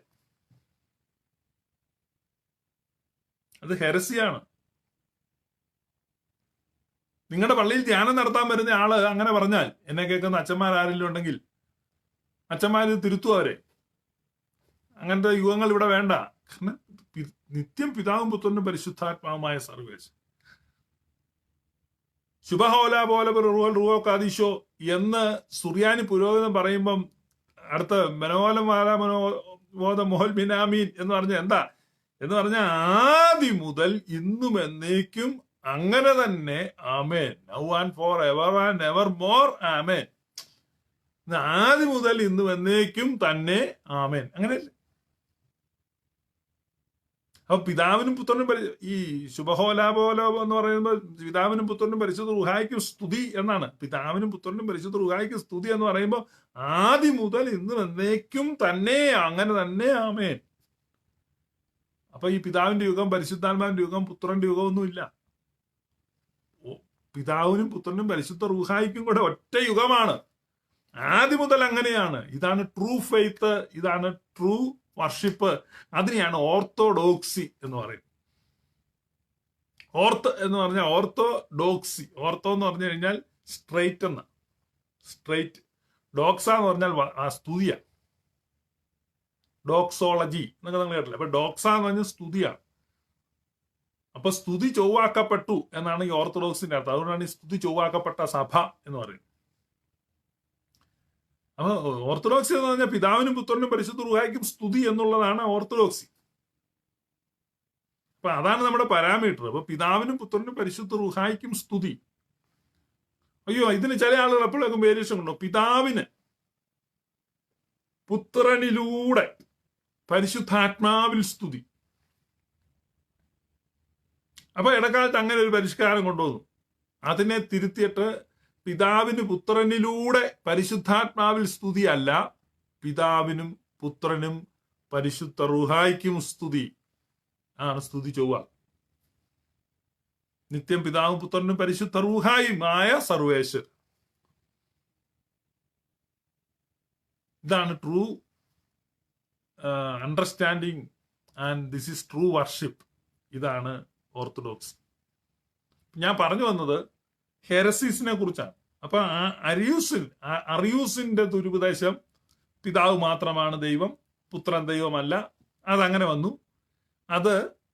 അതിനെ നമ്മൾ നിരാകരിച്ചു കളഞ്ഞു. അതാണ് left wing denial of Trinity, അഥവാ ഇടതുപക്ഷ തൃത്വ നിഷേധം. അപ്പൊ നമ്മുടെ ട്രിനിറ്റേറിയൻ സ്കൂൾ ഇങ്ങനെ സ്ട്രെയിറ്റ് ആയിട്ട് പോവാണ്. ഓർത്തഡോക്സി എന്ന് പറഞ്ഞാൽ സ്ട്രെയിറ്റ് ആണ്. സ്ട്രെയിറ്റ് എന്ന് പറഞ്ഞാൽ നേരെ ഒരു വഴിയെ പോവാണ്. ആദ്യം മുതൽ എന്ന് പറഞ്ഞു കഴിഞ്ഞാൽ ട്രിനിറ്റേറിയൻ വിശ്വാസം ആദ്യം പ്രഖ്യാപിച്ച ആരാണ്? യേശു കർത്താവാണ്. കാരണം നിങ്ങൾ പുറപ്പെട്ട് പിതാവിന്റെയും പുത്രന്റെയും പരിശുദ്ധാത്മാവിന്റെയും നാമത്തിൽ സ്നാനം കഴിപ്പിച്ചും. കണ്ടോ? അപ്പൊ കർത്താവ് പറയാണ് പിതാവിന്റെയും പുത്രന്റെയും പരിശുദ്ധാത്മാവിന്റെയും 3 ഡിസ്റ്റിങ്ക്റ്റ് പേഴ്സൺസ്. പിതാവിന്റെയും പുത്രന്റെയും പരിശുദ്ധാത്മാവിന്റെയും 3 distinct persons and in the name of. അപ്പൊ പിതാവിന്റെയും പുത്രന്റെയും പരിശുദ്ധാത്മാവിന്റെയും നാമത്തിൽ. അപ്പൊ 3 വ്യക്തികളുണ്ട്, ഒരു നാമമുണ്ട്, 3 വ്യക്തികൾ ഒന്നായി തീരുന്നു. ട്രിനിറ്റേറിയൻ ഡോക്ട്രിൻ ഏറ്റവും ആദ്യമായിട്ട് പറഞ്ഞത് യേശു കർത്താവ് തന്നെയാണ്, മത്തായി സുവിശേഷം 28. അപ്പൊ അന്ന് ആ കൽപ്പന ഏറ്റെടുക്കുന്ന ആളുകൾ യേശുവിന്റെ സ്നാനത്തെ പറ്റി നോക്കുമ്പോൾ ആ സ്നാനത്തിൽ ഈ 3 വ്യക്തികളുണ്ട്. പുത്രൻ സ്നാനപ്പെടുന്നു, പിതാവ് അരുളി ചെയ്യുന്നു, പരിശുദ്ധാത്മാവ് ഇറങ്ങി വരുന്നു. അപ്പൊ അതുകൊണ്ട് ഈ ട്രിനിറ്റേറിയൻ കോൺസെപ്റ്റ് അന്ന് മുതൽ ചർച്ചിന് കിട്ടി. യേശുക്രിസ്തുവിൽ നിന്ന് നേരിട്ട് ട്രിനിറ്റേറിയൻ വിശ്വാസം പ്രാപിച്ച സഭ അന്ന് മുതൽ നേരെ സ്ട്രെയിറ്റ് ആയിട്ട് ആ ട്രിനിറ്റേറിയൻ അണ്ടർസ്റ്റാൻഡിങ്ങിൽ മുന്നോട്ട് പോവാണ്. ആ ട്രിനിറ്റേറിയൻ അണ്ടർസ്റ്റാൻഡിങ്ങിൽ നിന്ന് ഇടത്തോട്ട് പോയവന്മാരാണ് അറിയൂസിന്റെ വേദവിപരീതക്കാരെ, അഥവാ പുത്രനെ നിഷേധിക്കുന്നവർ, പുത്രനിഷേധികൾ, തൃത്വനിഷേധികൾ. ഇപ്പൊ പുത്രനിഷേധികളായ ആളുകൾ ഇടത്തോട്ട് തിരിഞ്ഞു. നമ്മൾ സ്ട്രെയിറ്റ് ആയിട്ട് പോവുകയാണ്. ഓർത്തഡോക്സി, അതാണ് ഓർത്തോ എന്ന് പറഞ്ഞാൽ സ്ട്രെയിറ്റ്. ഇപ്പൊ ഡോക്സ വർഷിപ്പ്, അപ്പൊ സ്ട്രെയിറ്റ് വർഷിപ്പാണ്. ഫാദർ, സൺ ആൻഡ് ഹോളി സ്പിരിറ്റിനെ വർഷിപ്പ് ചെയ്തു. അപ്പൊ ഇടത്തോട്ട് വണ്ടി വിട്ടുപോയവരാണ് പുത്രനിഷേധം നടത്തി. ഈ ഇടതുപക്ഷക്കാരെ പെട്ടെന്ന് തിരിച്ചറിയ ആളുകൾക്ക്. കാരണം പുത്രനില്ല. അയ്യോ, ദുരുപദേശം, പുത്രനില്ല. യഹോസാക്ഷിക്കാരെ വീട്ടിൽ കയറ്റരുത്, അവരോട് മിണ്ടരുത്, അവരുടെ പ്രാർത്ഥനയ്ക്ക് പോകരുത്, ആരും പോകത്തില്ല. യഹോസാക്ഷിക്കാരുടെ കൺവെൻഷൻ ആരും പോകത്തില്ല. യഹോസാക്ഷിക്കാരുടെ കല്യാണം നടത്തത്തില്ല. യഹോസാക്ഷിക്കാരുടെ കൂട്ടുകൂടത്തിലാണ്. യഹോസാക്ഷിക്കാർ കുഴപ്പക്കാരാണ്, കാരണം പുത്രനെ നിഷേധിക്കുന്നു. പക്ഷേ അടുത്ത കൂട്ടര് സെബല്ലിനിസം, അവർ വലതുപക്ഷ തൃത്വ നിഷേധമാണ് എന്ന് പറഞ്ഞാൽ ഇടത്തോട്ട് കുറെ പേര് വണ്ടി കൊണ്ടുപോയപ്പം യേശു ദൈവമല്ലെന്ന് പറഞ്ഞു. യഹോവ സാക്ഷിക്കാരൻ, യേശു ദൈവമല്ല, ഞങ്ങളുടെ യേശു ദൈവമല്ലെന്ന്. അപ്പോൾ വലതുപക്ഷക്കാരൻ കള്ളം വന്നു. അവൻ വന്നിട്ട് നമ്മുടെ വണ്ടിയെ കയറി ഇരുന്നിട്ട് പറഞ്ഞു, യു യേശു ദൈവം അമ്മച്ചി, യേശു ദൈവം അച്ചായ, യേശു ദൈവമാണ്, യേശു ദൈവമാണ്, യേശു ദൈവമാണ്, യേശു മാത്രമാണ് ദൈവം. വണ്ടി നമ്മുടെ സ്റ്റിയറിംഗ് വലത്തോട്ട് തിരിച്ച് നമ്മൾ പോലും അറിയാതെ ഈ വഴിയിൽ നിന്ന് വണ്ടി വലത്തോട്ട് തിരിഞ്ഞു പോയി, സ്ട്രെയിറ്റ് അല്ല. ഇപ്പൊ യേശു മാത്രം മതി, യേശു മാത്രം മതി, യേശു മാത്രം മതി, പോയി വലത്തോട്ട് പോയി. ഇപ്പൊ യേശുവിന്റെ നാമത്തിലാ കാര്യങ്ങൾ. വലതുപക്ഷ തൃത്വ നിഷേധം, right wing denial of trinity, യേശു നാമക്കാർ നമുക്കിഷ്ടമാ. നമ്മൾ പറഞ്ഞ അവരെ വിളിക്കണം, കാരണം അവർ നമ്മൾ യേശുവിന്റെ നാമം ഉണ്ടല്ലോ. അപ്പൊ നമുക്ക് മനസ്സിലാകുന്നില്ല അവർക്ക് പിതൃനിഷേധികളാണ്. അപ്പൊ പുത്രനിഷേധികളായ യഹോവ സാക്ഷിക്കാർ ഇടത്തോട്ട് പോയി, പിതൃനിഷേധികളായ യേശുനാമക്കാർ വലത്തോട്ട് പോയി. പുത്രനില്ലാത്തവന്മാർ ഇടത്തോട്ട് പോയി, പുത്രനില്ലാത്ത യഹോവ സാക്ഷിക്കാർ ഇടത്തോട്ട് പോയി, തന്തയില്ലാത്ത പെന്തക്കോസ്തുകാർ വലത്തോട്ട് പോയി. അങ്ങനെയാണ്. പുത്രനില്ലാത്ത യഹോവ സാക്ഷിക്കാർ ഇടത്തോട്ട് പോയി, തന്തയില്ലാത്ത പിതാവില്ലാത്ത പെന്തക്കോസ്തുകാർ വലത്തോട്ട് പോയി. അപ്പൊ പിതൃനിഷേധികളായ ഇടതുപക്ഷ തൃത്വ നിഷേധവും പിതൃനിഷേധികളായ വലതുപക്ഷ തൃത്വ നിഷേധികളും. അപ്പൊ പുത്രനിഷേധികളായ ഇടതുപക്ഷ തൃത്വ നിഷേധികളും പിതൃനിഷേധികളായ വലതുപക്ഷ തൃത്വ നിഷേധികളും. അങ്ങനെ രണ്ട് വിങ്ങിൽ തൃത്വനിഷേധമുണ്ട്. തൃത്വനിഷേധം യഹോവ സാക്ഷിക്കാർ മാത്രമല്ല, ലെഫ്റ്റ് വിങ് ഡിനയിലും ഉണ്ട്, റൈറ്റ് വിങ് ഡിനയിലും ഉണ്ട്. അപ്പൊ ഇടതുപക്ഷക്കാർ ആരെ നിഷേധിക്കുന്നു? പുത്രനെ നിഷേധിക്കുന്നു, പുത്രന്റെ ദൈവത്വത്തെ നിഷേധിക്കുന്നു. വലതുപക്ഷക്കാർ പിതാവിന്റെ അസ്തിത്വത്തെ നിഷേധിക്കുന്നു, പിതാവിന്റെ നിലനിൽപ്പിനെ നിഷേധിക്കുന്നു. അവരാരെ ആരാധിക്കുന്നു? പുത്രനെ ആരാധിക്കുന്നു. ആരാധനയ്ക്ക് യോഗ്യനെ അങ്ങേ ഞങ്ങൾ ആരാധിച്ചിടുന്നീതാ. ആരെയാണ്? യേശുവിനെ. യേശുവേ, യേശുവേ, യേശുവേ. കണ്ടോ? ഞാൻ സത്യമായിട്ട് നിങ്ങളോട് പറയുന്നു, സത്യ നമസ്കാരികൾ പിതാവിനെ ആത്മാവിലും സത്യത്തിലും നമസ്കരിക്കുന്ന നാഴിക വരുന്നു, വന്നിരിക്കുന്നു. ആര് പറഞ്ഞു? ആരാധനയെ കുറിച്ച് യേശു പറഞ്ഞു. എന്നെ കേൾക്കുന്ന പെന്തക്കോസ്തുകാരാ, നീ ഇത് വാക്യം അനുസരിച്ച് പിതാവിനെയാണോ ആരാധിക്കുന്നത്? പെന്തക്കോസ്ത് പള്ളിയിൽ പോയ വിശ്വാസി നീ നീ കേട്ടോ, പിതാവിനെ എവിടെ ആരാധിക്കുന്നുണ്ടോ? കരിസ്മാറ്റിക്കിൽ ഊതാൻ പോകുന്ന സഹോദര, അവിടെ പിതാവിനെ ആരാധിക്കുന്നുണ്ടോ? യേശു കർത്താവ് പറഞ്ഞത് സത്യ നമസ്കാരികൾ പിതാവിനെ ആരാധിക്കും. എങ്ങനെ? ആത്മാവിലും സത്യത്തിലും. അപ്പൊ പിതാവിനെ ആത്മാവിലും സത്യത്തിലും ആരാധിക്കാന്ന് പറഞ്ഞാൽ അതാണ് തൃത്വാരാധന. സത്യ നമസ്കാരികൾ പിതാവിനെ ആത്മാവിലും സത്യത്തിലും ആരാധിക്കുമ്പോൾ അതാണ് തൃത്വാരാധന. അപ്പൊ പിതാവിനും പുത്രനും പരിശുദ്ധ റൂഹായിക്കും സ്തുതി, അത് തൃത്വാരാധനയാണ്. അതാണ് ഓർത്തഡോക്സ് വർഷിപ്പ് ലിറ്റർജിയിൽ നിങ്ങൾക്ക് കാണാൻ പറ്റുന്നത്. സുറിയാനി സഭയുടെ ആരാധനയിൽ നിങ്ങൾ ആദ്യം മുതൽ എവിടെ നോക്കിയാലും ഈ തൃത്വാരാധന കാണാൻ പറ്റും. ഇതാണ് സ്തുതി ചൊവ്വാക്കപ്പെട്ട സഭ. അല്ലെങ്കിൽ അന്ന് മുതൽ 2000 വർഷമായിട്ട് സ്ട്രെയിറ്റ് റോഡ് നേരെ പോകുന്ന വണ്ടിയാണ് ഈ വണ്ടി. ഈ പാളത്തിൽ നിന്ന് ഇടത്തോട്ട് പോയവരുണ്ട്, വലത്തോട്ട് പോയവരുണ്ട്. ഇടത്തോട്ട് പോയവരെ പെട്ടെന്ന് നമുക്ക് തിരിച്ചറിയാം, പക്ഷെ വലത്തോട്ട് പോയവരെ തിരിച്ചറിയത്തില്ല. കാരണം അവർ യേശു യേശു എന്ന് പറയുന്നുണ്ട്, നമ്മൾ ഓർക്കും, കുഴപ്പമില്ല.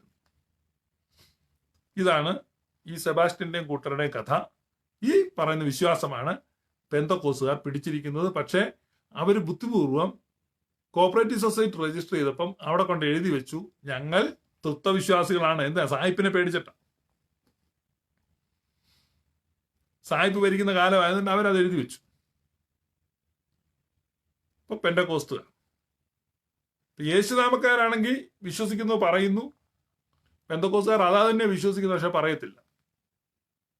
ഇപ്പൊ നിങ്ങൾ ഇന്ന് വരെ പെന്തക്കോസ് സഭയിൽ പോയ ഒരാള്, നിങ്ങൾ എത്ര വർഷമായിട്ട് പെന്തക്കോസിൽ പോയിട്ട് നിങ്ങൾ ട്രിനിറ്റിയെ വർഷിപ്പ് ചെയ്യുന്ന കേട്ടിട്ടുണ്ടോ? ഉണ്ടെങ്കിൽ എന്നെ ഒന്ന് അറിയിക്കണേ. ഹെറോദാവ് പറഞ്ഞ പോലെ ഉണ്ടെങ്കിൽ എന്നെ ഒന്ന് അറിയിക്കണേ, എനിക്കൂടെ പോയി ഒന്ന് വണങ്ങാനാന്ന് പറഞ്ഞ പോലെ നിങ്ങൾ ഏതെങ്കിലും ബന്ധക്കോസ് സഭയിൽ അങ്ങനെ ഉണ്ടെങ്കിൽ എനിക്കൂടെ ഒന്ന് വന്ന് അവിടെ ഒന്ന് ആരാധിക്കാനാണ്. പിതാവിനും പുത്രനും പരിശുദ്ധ റുഹായ്ക്കും സ്തുതി എന്ന എക്സാക്റ്റ് വാക്ക് പറയണമെന്നില്ല. ട്രിനിറ്റിയെ വർഷിപ്പ് ചെയ്യുന്നുണ്ടോ? ഇല്ല, യേശുവിനെയാണ് വർഷിപ്പ് ചെയ്യുന്നത്. ഇപ്പോൾ ഒരു സിംഗിൾ ജീസസ്. എന്തുകൊണ്ടാണ് യേശുവിനെ വർഷിപ്പ് ചെയ്യുന്നത്? അപ്പൊ നിങ്ങളുടെ ദൈവം ആരാണ്? അപ്പൊ ഈ ട്രിനിറ്ററി അണ്ടർസ്റ്റാൻഡിങ് നിങ്ങൾക്കില്ല. അതാണ് യാഥാർത്ഥ്യം. ഈ ആഭരണത്തിന്റെ വിഷയത്തിൽ ഇപ്പോൾ ബഹുമാന്യ വ്യക്തി തിരുത്തല് നയം പ്രഖ്യാപിച്ചു. ഇനി ഓരോന്നോരോന്നായിട്ട് തിരുത്തട്ടെ. ആഭരണത്തിന്റെ തെറ്റ് സമ്മതിക്കുന്നതിനേക്കാൾ അതിപ്രധാനമല്ലേ ദൈവത്തെക്കുറിച്ചുള്ള ആ ധാരണയിൽ വന്ന തെറ്റ്? യേശു മാത്രമാണ് ദൈവം എന്ന ആളുകളോട് പറഞ്ഞ് ആ രീതിയിൽ ആളുകളെ പഠിപ്പിച്ച് ആ രീതിയിൽ പാട്ടും പാടി ആ രീതിയിൽ സ്തോത്രം ചെയ്ത് നടക്കുക. അപ്പൊ അതിനുള്ള വിശദീകരണം കൊടുക്കണം.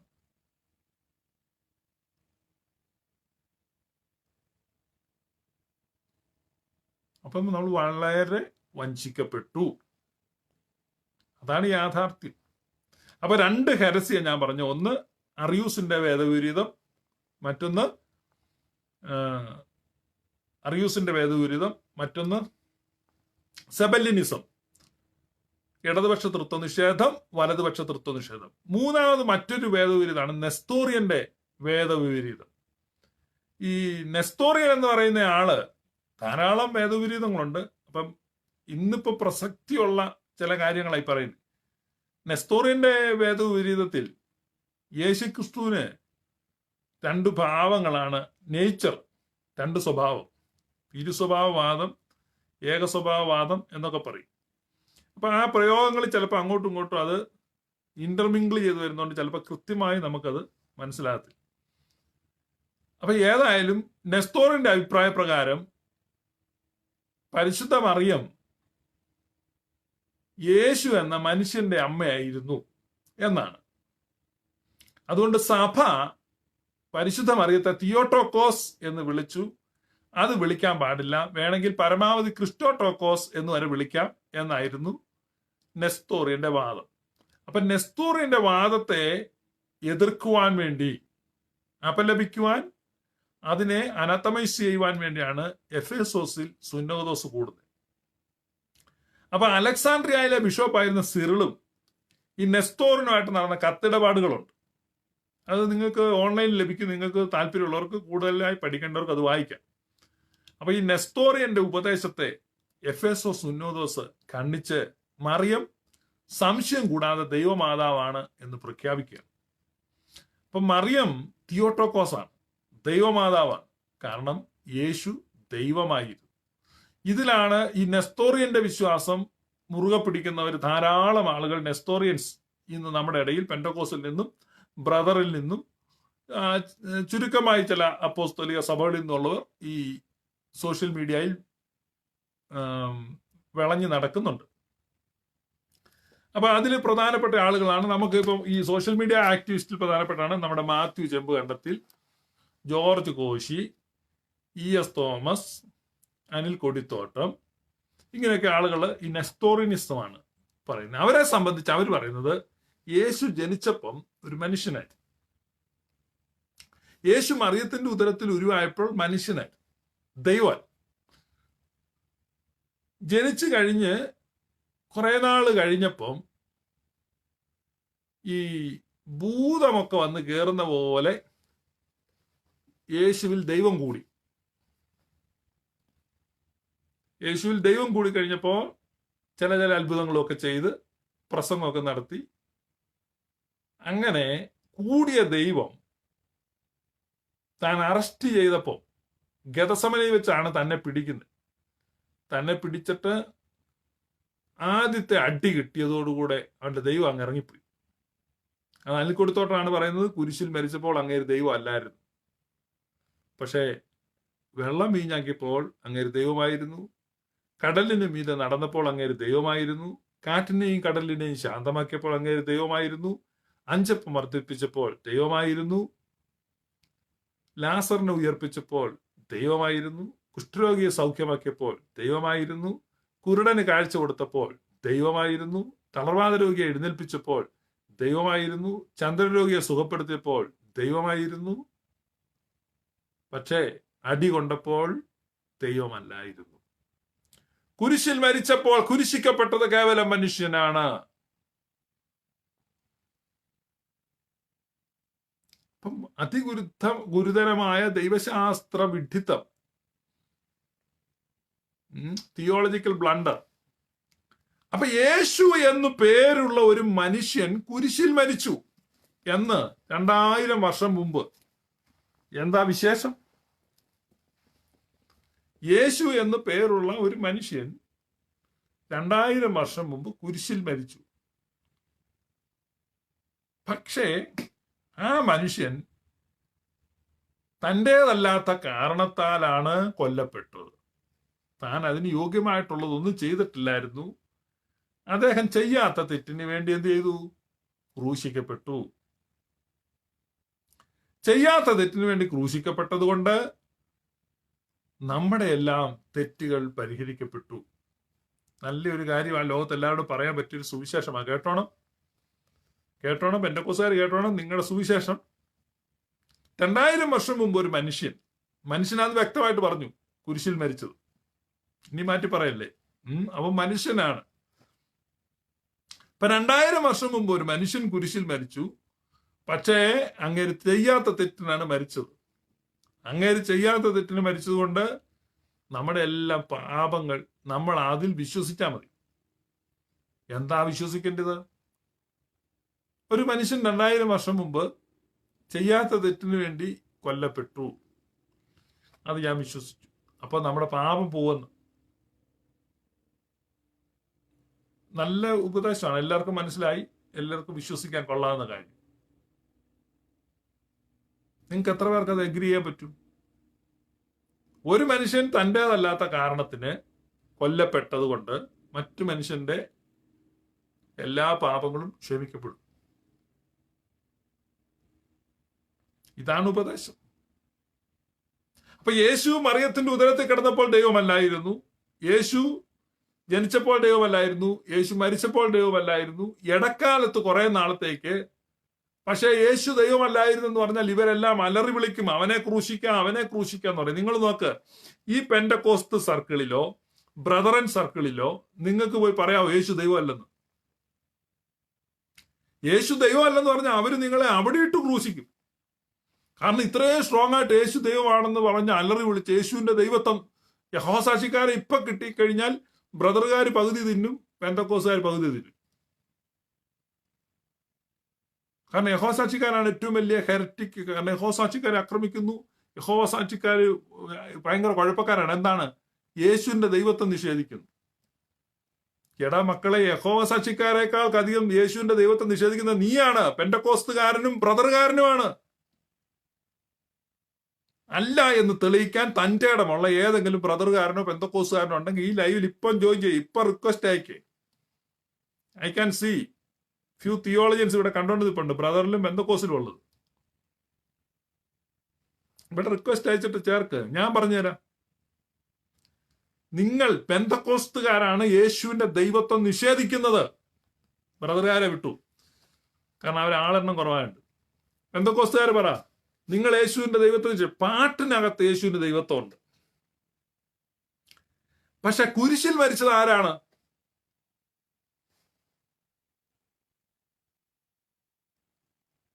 അടികൊണ്ടത് ആർക്കാണ്? നഗ്നനായി തൂക്കപ്പെട്ടത് ആരാണ്? കുരിശിൽ മരിച്ചത് ആരാണ്? മക്കളെ, ഇതാണ് സത്യ സുറിയാനി സഭയുടെ വിശ്വാസം. ഈ ലോകത്ത് ഈ ശ്രേഷ്ഠമായ വിശ്വാസം പിടിക്കുന്നത് ഈ സഭ മാത്രമാണ്. അതുകൊണ്ടാണ് ഞാൻ പറയുന്നത് യുണീക്നെസ് ഓഫ് ഓർത്തഡോക്സ് ഫെയ്ത്ത്. അപ്പൊ ഈ ഓർത്തഡോക്സിയിൽ മാത്രമാണ്, അവരാണ് വളരെ വ്യക്തമായി പറയുന്നത് യേസ്, കുരിശിൽ കിടന്നത് ദൈവമാണ്. അന്ത്യോക്യയുടെ 3ാമത്തെ പാത്രിയർക്കീസ് ആയിരുന്ന ഇഗ്നാത്തിയോസ് തെയോഫെറോസ്, അദ്ദേഹത്തെ ഇഗ്നാത്തിയോസ് നൂറോനോ എന്ന് വിളിക്കും. തീക്കടുത്തവൻ, തീജ്വാലയ, ഇഗ്നാത്തിയോസ് നൂറോനോ. അദ്ദേഹം ഒരു കൊച്ചു കുഞ്ഞായിരുന്നപ്പോ അദ്ദേഹത്തെ യേശു തമ്പുരാൻ കൈകളിലെടുത്ത് അനുഗ്രഹിച്ച ശിശുക്കളുണ്ട്. അതിലൊരു ശിശുവാൻ വളർന്നപ്പോൾ ഒരു ബിഷപ്പായി, അന്ത്യോക്യയിലെ 3ാമത്തെ പാത്രിയർക്കീസായി. ഇന്നും സുറിയാനി സഭയുടെ കുർബാനയിൽ തുബ്ദേനിൽ അനുസ്മരിക്കപ്പെടുന്നു അന്ത്യോക്യയുടെ ഇഗ്നാത്യോസ്. ആ ഇഗ്നാത്യോസ് ന്യൂറോനോ ഒരു ദർശനം കണ്ട ദർശനം കർത്താവിന്റെ ക്രൂശീകരണമാണ്. ആ ക്രൂശീകരണത്തെ കുറിച്ച് അദ്ദേഹം കാണുന്ന ദർശനം ഇതാണ്: കർത്താവ് യേശു ക്രൂശിക്കപ്പെട്ട് കിടക്കുന്നു.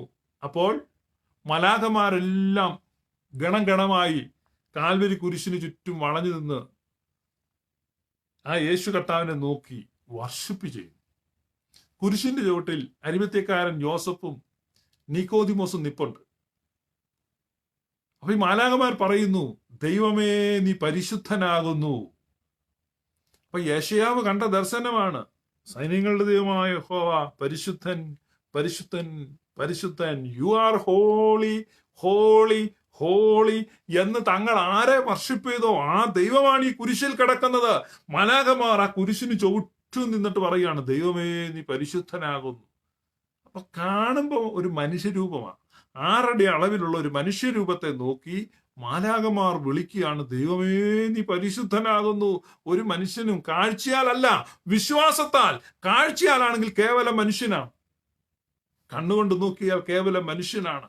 പക്ഷെ വിശ്വാസത്താൽ ദൈവമേ നീ പരിശുദ്ധനാകുന്നു. മാലാഖമാർക്കറിയാം ഇത് ആരാണെന്ന്. ദൈവമേ നീ പരിശുദ്ധനാകുന്നു. ബലഹീനരിൽ ബലഹീനനായി, ചലിക്കുവാൻ കഴിയാതെ, നിശ്ചലനായി, നിശ്ചേഷ്ടനായി, പ്രതികരിക്കുവാൻ പോലും കഴിയാതെ അത്രമാത്രം ബലഹീനനായി കുരിശിൽ കിടക്കുന്ന ആ ബലഹീന രൂപത്തെ നോക്കി അടുത്ത ഗണം മാലാഖമാർ പാടുകയാണ്, ബലവാനേ നീ പരിശുദ്ധനാകുന്നു.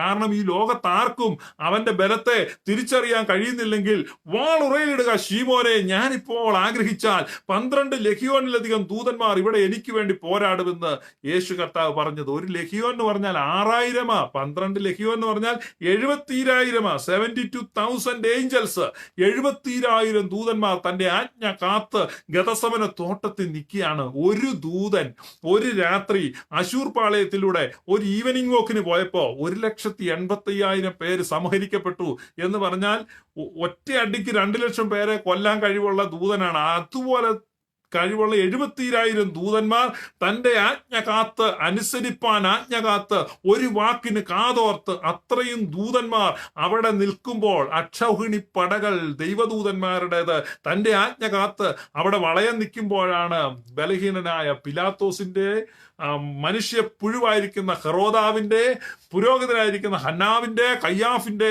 ഒക്കെ ന്യായ കോടതികളിൽ മാറി മാറി വിസ്താരത്തിനായിട്ട് നിന്ന് അവിടെ അടിയും ആട്ടും തുപ്പും പരിഹാസവും നിന്നയുമേറ്റ് അവിടെ അപഹസിക്കപ്പെട്ട് തലയിൽ മുൾക്കിരീടം അണിയപ്പെട്ട് കുരിശെടുത്ത് താൻ ഗോൽഗുൽഥായിൽ ആ കാൽവരി ക്രൂശിൽ ആ കൈകാലുകളിൽ കാരിരും പാണി തറയ്ക്കപ്പെട്ട് ബലഹീനനായി കിടക്കുകയാണ്. ലോകത്താർക്കും അവന്റെ ബലം എന്താണെന്ന് അറിയത്തില്ല. ഇവൻ ബലഹീനനാണ് ലോകത്തിന്റെ ദൃഷ്ടിയിൽ, പക്ഷേ ദൂതന്മാർക്കറിയാം ഇവന്റെ ബലം എന്താണെന്ന്. അതുകൊണ്ട് ദൂതന്മാർ വർഷിപ്പ് ചെയ്യുന്നു, ബലവാനേ നീ പരിശുദ്ധനാകുന്നു. അപ്പോ ഇവൻ കുരിശിൽ സ്വന്തം തോളിലേക്ക് ശിരസ് ചായ്ച്ചു മരിക്കുകയാണ്. അപ്പോ ദൂതന്മാർ പറഞ്ഞു, മരണമില്ലാത്തവനെ നീ പരിശുദ്ധനാകുന്നു. ഓ, ഇമ്മോർട്ടലായിട്ടുള്ളവൻ, അമർത്യനായിട്ടുള്ളവൻ, താൻ മാത്രം അമർത്യതയുള്ളവൻ. അവൻ മരിക്കുന്ന കാഴ്ച കണ്ടപ്പോൾ ദൂതന്മാർ പറഞ്ഞു, മരണമില്ലാത്തവനെ നീ പരിശുദ്ധനാകുന്നു. എത്ര പ്രാവശ്യം പറഞ്ഞു? 3 പ്രാവശ്യം. യെശയ്യാവ് കേട്ടത്, സൈന്യങ്ങളുടെ ദൈവമായ കർത്താവേ പരിശുദ്ധൻ പരിശുദ്ധൻ പരിശുദ്ധൻ. സെയിം കാര്യം ഈ ദർശനത്തിൽ അന്ത്യോക്യയുടെ പരിശുദ്ധ പിതാവ് കേൾക്കുകയാണ്, ദൈവമേ നീ പരിശുദ്ധനാകുന്നു, ബലവാനേ നീ പരിശുദ്ധനാകുന്നു, മരണമില്ലാത്തവനെ നീ പരിശുദ്ധനാകുന്നു. അപ്പൊ ആ ദർശനത്തിൽ തുടർന്ന് താഴെ നിൽക്കുന്ന അരിമത്യക്കാരൻ യോസഫും നിക്കോദിമോസും കൂടെ പറയാണ്, ഞങ്ങൾക്ക് വേണ്ടി കുരിശിക്കപ്പെട്ടവനെ ഞങ്ങളോട് കരുണ ചെയ്യണമേ. ദർശനം കഴിഞ്ഞപ്പോൾ ഈ പരിശുദ്ധ പിതാവ് അത് രേഖപ്പെടുത്തി വെച്ചു. അത് സുറിയാനി സഭയുടെ എല്ലാ കാലത്തെയും പ്രാർത്ഥനകളുടെ തുടക്കമായി ഇന്നും അഭംഗുരം ആ സഭ പ്രാർത്ഥനകൾ, കൗമാ പ്രാർത്ഥന തുടങ്ങുമ്പോൾ പ്രാർത്ഥിക്കുന്നു, ദൈവമേ നീ പരിശുദ്ധനാകുന്നു, ബലവാനേ നീ പരിശുദ്ധനാകുന്നു, മരണമില്ലാത്തവനെ നീ പരിശുദ്ധനാകുന്നു, ഞങ്ങൾക്ക് വേണ്ടി കുരിശിക്കപ്പെട്ടവനെ ഞങ്ങളുടെ മേൽ കരുണ ചെയ്യണം. എന്നെ കേൾക്കുന്ന സുറിയാനിക്കാർ മനസ്സിലാക്കണം സത്യവിശ്വാസം എന്താണ്. ദൈവമേ നീ പരിശുദ്ധനാകുന്നു, ബലവാനെ നീ പരിശുദ്ധനാകുന്നു, മരണമില്ലാത്തവനെ നീ പരിശുദ്ധനാകുന്നു. അർത്ഥശങ്കയ്ക്കിടയില്ലാതെ അടിവരയിട്ട് ഉറപ്പിച്ചു പറയാണ്, ഞങ്ങൾക്ക് വേണ്ടി കുരിശിക്കപ്പെട്ടവനെ. ആരാണ് ഞങ്ങൾക്ക് വേണ്ടി കുരിശിക്കപ്പെട്ടത്? ഞങ്ങളുടെ ദൈവമാണ്.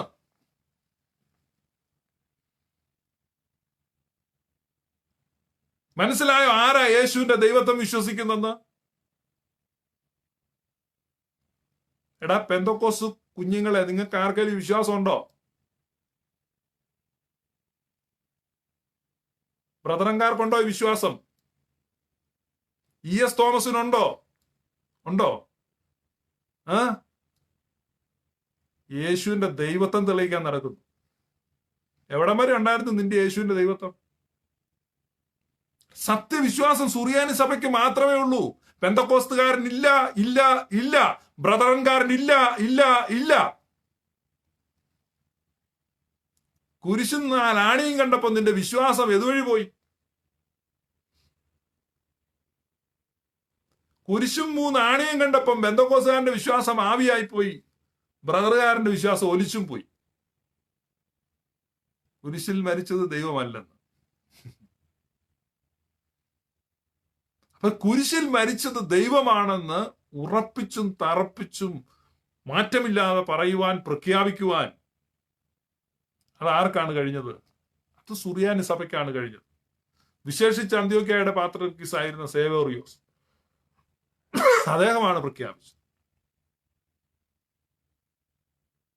അതിനുവേണ്ടി തന്റെ ജീവൻ പലപ്പോഴും അപകടത്തിലായി, താൻ എക്സൈലിൽ പോകേണ്ടി വന്നു. അന്ത്യോക്യയിൽ നിന്ന് തന്നെ ഓടിച്ചു.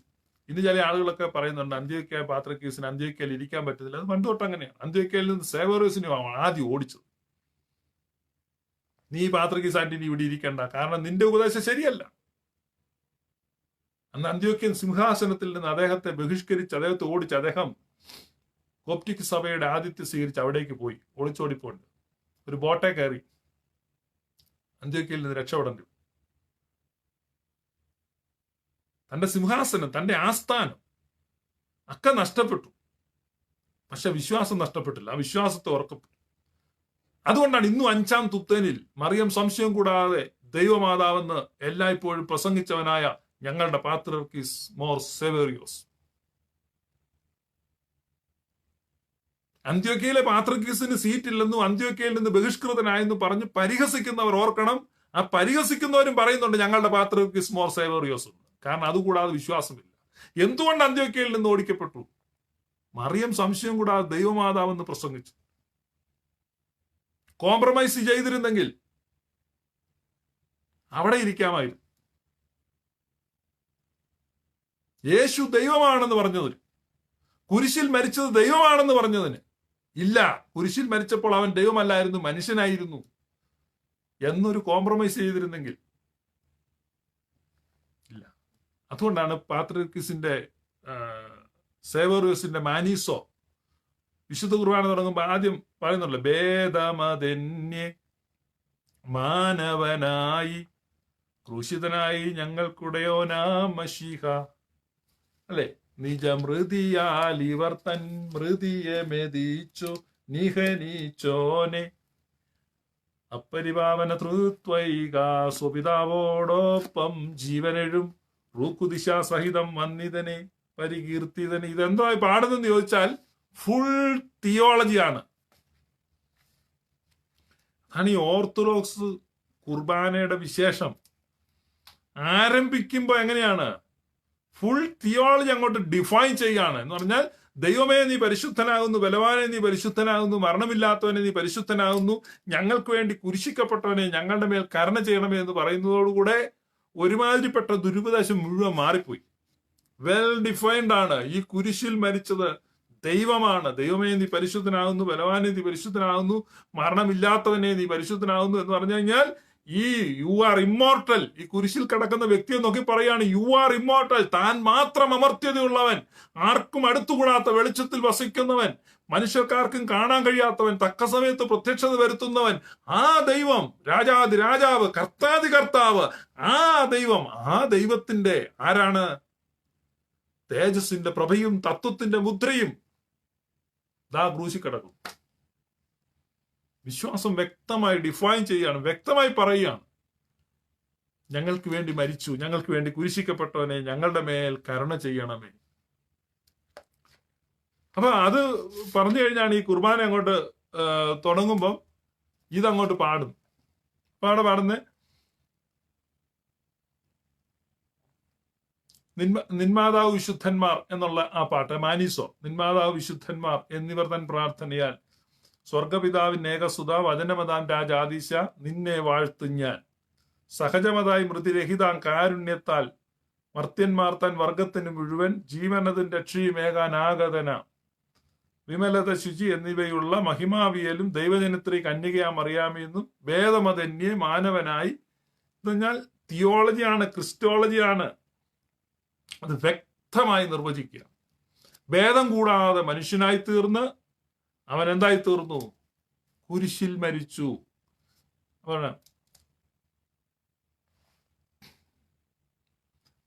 അപ്പം മാർത്തൻ വർഗത്തിനു മുഴുവൻ ജീവനതും രക്ഷയുമേകാനാഗതനായി വിമലത ശുചിയെന്നിവയുള്ള മഹിമാവിയലും ദൈവജനിത്രി കന്യകയാം അറിയാമെന്നും ഭേദമതന്യേ മാനവനായി ക്രൂശിതനായ ഞങ്ങൾക്കുടയോ നാം മശീഹ. കണ്ടോ, ഇത് പാടുന്ന ആളുകൾക്കാണ് ഈ സംശയം വരുന്നത്. അപ്പൊ ഈ പാടുന്ന എന്താണെന്ന് ശ്രദ്ധിക്കണം. പാടുന്ന ഇതാണ്, ഭേദം കൂടാതെ അവൻ മനുഷ്യനായി തീർന്നു. യേശു ക്രിസ്തു ഇന്നലെയും ഇന്നും എന്നും ഒരേ ഒരാൾ തന്നെ. Jesus Christ same yesterday today and for ever. ഭേദം കൂടാതെ അവൻ മനുഷ്യനായി തീർന്നു. അതേ മാനവരൂപം ഞങ്ങളുടെ ഉടയവനാണ് കുരിശിൽ തൂങ്ങിയത്. നിജ മൃതിയാലിവർ തൻ മൃതിയെ മെതിച്ച് നിഹനിച്ചോനെ. അപ്പൊ നിന്റെ മരണത്താൽ ഞങ്ങളുടെ മരണത്തെ ചവിട്ടി മെതിച്ചിട്ട് അപ്പരിപാവന തൃത്വൈക സ്വപിതാവോടൊപ്പം ജീവനെഴും റുകുദിശ സഹിതം വന്നിതനെ പരികീർത്തിതനെ കൃപ ചെയ്യണം. ഇത്രയും അങ്ങോട്ട് പാടി നിർത്തിയിട്ടാണ് പറയുന്നത്, ദൈവമേ നീ പരിശുദ്ധനാകുന്നു. പറഞ്ഞാൽ തിയോളജിക്കൽ ബോംബാണ് അവിടെ പൊട്ടുന്നത്. ഈ ബങ്കർ ബ്ലസ്റ്റർ എന്നൊക്കെ പറയുന്നല്ലേ, എന്ന് പറഞ്ഞാൽ സകല ദുരുപദേശങ്ങളുടെയും എല്ലാ ഗഹ്വരങ്ങളെയും തകർത്ത് കളയുന്ന ശക്തിയുള്ള തിയോളജിക്കൽ സ്റ്റേറ്റ്മെന്റ്. ആദ്യത്തെ പാട്ട് അന്ത്യോക്യയിലെ പാത്രിയർക്കീസായിരുന്ന സേവേറിയോസിന്റെ മാനീസോ. അടുത്ത ആമുഖ പ്രാർത്ഥന അന്ത്യോക്യയുടെ പാത്രിയർക്കീസായിരുന്ന ഇഗ്നാത്യോസിന്റെ ദർശനത്തിൽ നിന്നുണ്ടായ പ്രാർത്ഥന. മനസ്സിലായ പരിശുദ്ധ കുർബാന എങ്ങനെയാ കോൺസ്റ്റിറ്റ്യൂട്ട് ചെയ്തിരിക്കുന്നത്? പരിശുദ്ധ കുർബാന തുടങ്ങുമ്പം ആദ്യം അന്ത്യോക്യയിലെ പാത്രിയർക്കീസായിരുന്ന സേവേറിയോസിന്റെ മാനീസോയാണ് ചൊല്ലുന്നത്. അതാണ് ഈ നിന്മാതാവ് വിശുദ്ധന്മാർ എന്ന്. അത് ചുമ്മാ ഒരു പാട്ടല്ല. രക്ഷക എന്റെ പാപ അങ്ങനത്തെ പാട്ടല്ല ഇത്. ഇത് തിയോളജിയാണ് എഴുതിയിരിക്കുന്നത്. ഇതുപോലെ ഒരു പാട്ട് എഴുതണമെങ്കിൽ സൂചിയെ കയറുന്ന എഴുതാൻ പറ്റത്തില്ല. വളരെ വ്യക്തമായി വെൽ ഡിഫൈൻഡ് ആയിട്ട് പറയാണ്, നിജ മൃതിയാലിവർത്തൻ മൃതിയെ മെതിച്ച് നിഹനിച്ചോനെ അപ്പരിപാവന തൃത്വൈക സ്വപിതാവോടൊപ്പം ജീവനെഴും. ഈ കുരിശിൽ കിടക്കുന്ന ഈ രൂപത്തെ നോക്കി പറയാണ്, നീ നിന്റെ മരണത്താൽ ഞങ്ങളുടെ മരണത്തെ ചവിട്ടി മെതിച്ചു. ഇപ്പോൾ നീ എന്ത് ചെയ്യുന്നു? നീ പിതാവിനോടും പരിശുദ്ധാത്മാവിനോടും ഒപ്പം വർഷിപ്പ് ചെയ്യപ്പെടുന്നു എന്ന് പറഞ്ഞാൽ ഈ കുരിശിൽ കിടക്കുന്ന ഈ രൂപം തൃത്വത്തിലെ രണ്ടാമനാണെന്ന് പ്രഖ്യാപിക്കുകയാണ്. ഞങ്ങളുടെ ട്രിനിറ്റേറിയൻ ഗോഡിലെ ആ രണ്ടാമത്തെ പേഴ്സണാണ് ഈ കുരിശിൽ കിടക്കുന്നത്. അതാണ് അവിടെ പാടുന്നത്. അടുത്ത പ്രാവശ്യം കുർബാനയ്ക്ക് പോയി ഒന്ന് പാടുമ്പോൾ ഇത് ഉൾക്കൊണ്ട് പാടണം. ഈ ഭാഗം വരുമ്പോൾ ശക്തിയിൽ പാടണം. അത് കൊയറ് പാടിക്കോട്ടെന്നോർത്ത് നിൽക്കരുത്. അപ്പരിപാവന തൃത്വൈക സ്വപിതാവോടൊപ്പം ജീവനെഴും റുകുദിശ സഹിതം വന്നിതനെ പരികീർത്തിതനെ കൃപ ചെയ്യണം എന്ന് പാടി നിർത്തിയിട്ട് അങ്ങോട്ട് തുടങ്ങുകയാണ്, ദൈവമേ നീ പരിശുദ്ധനാകുന്നു. ആരോടായി പറയുന്നത്? കുരിശി കിടക്കുന്നവനെ നോക്കിച്ചാ വിളിക്കുന്നത്. ദൈവമേ നീ പരിശുദ്ധനാകുന്നു, ബലവാനേ നീ പരിശുദ്ധനാകുന്നു, മരണമില്ലാത്തവനെ നീ പരിശുദ്ധനാകുന്നു. അപ്പോഴാണ് ജനം പ്രതിവാക്യം പറഞ്ഞത്, ഞങ്ങൾക്ക് വേണ്ടി കുരിശിക്കപ്പെട്ടവനെ ഞങ്ങളുടെ മേൽ കരുണ ചെയ്യണമേ. ഇതൊക്കെ ചൊല്ലുന്ന സുറിയാനിക്കാരനാണ് ഈ പറഞ്ഞ ഈ പെന്തക്കോസ് ഭ്രാന്തന്മാരുടെ പ്രസംഗം കേൾക്കുന്നത്. അവൻ അവിടെ ഇരുന്ന് മണ്ടത്തരം വളവളാന്ന് പറഞ്ഞുകൊണ്ടിരിക്കും. ഞാനും ആ കൂടെ ആയിരുന്നു 25 കൊല്ലം ബ്രെയിൻ വാഷ്ഡ് ആയിട്ട്. ഇപ്പൊ സുബോധം വന്ന് വസ്ത്രം ധരിച്ച് യേശുവിന്റെ പാദത്തും കിരിക്കുകയാണ്. 25 കൊല്ലം ഗദരദേശത്തായിരുന്നു. അപ്പൊ നമ്മൾ ഈ മനസ്സിലാക്കണം, ഇതാണ് സത്യം. This is truth.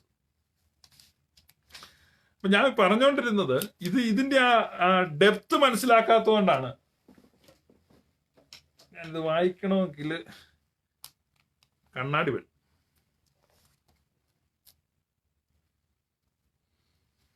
The only begotten Son, word of the Father, immortal in his nature, and who by his grace descended for all mankind, to bring life and salvation for our fallen human race, who did become incarnate of the pure Virgin, the holy and glorious Theotokos.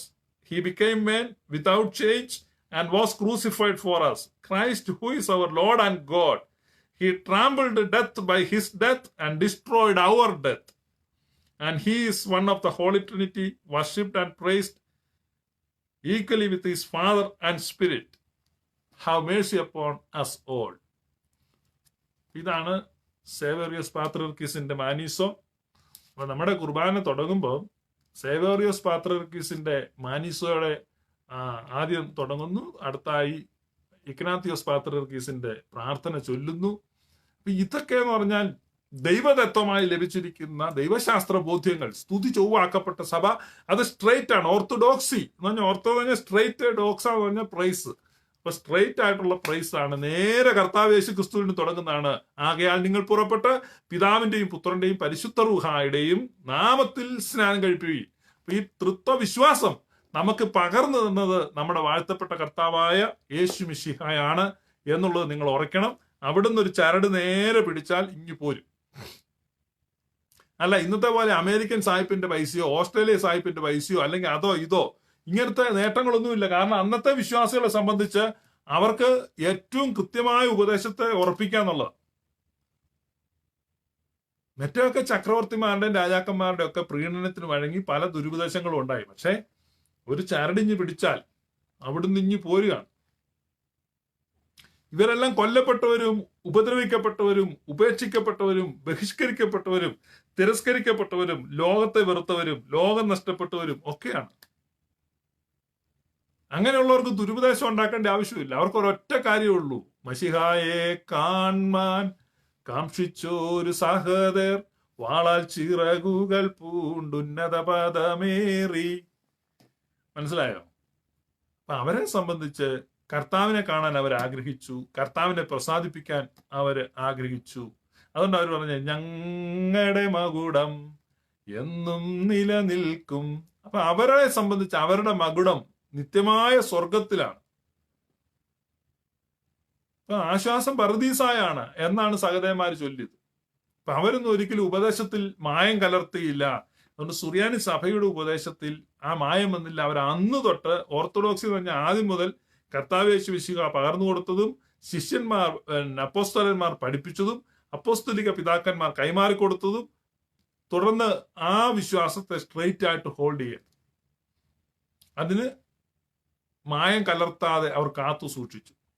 മായം കലർത്താതെ കാത്തു സൂക്ഷിച്ച ആ വിശ്വാസത്തെ പ്രാർത്ഥനകളുടെയും ഗീതങ്ങളുടെയും ആരാധനാക്രമങ്ങളിലും ഒക്കെ അത് മാതൃകകളായിട്ടും പ്രാർത്ഥനകളായിട്ടും image ആയിട്ടും ഒക്കെ നമുക്ക് ആക്ഷൻസ് ആയിട്ടും ഒക്കെ പകർന്നു തന്നിരിക്കുക.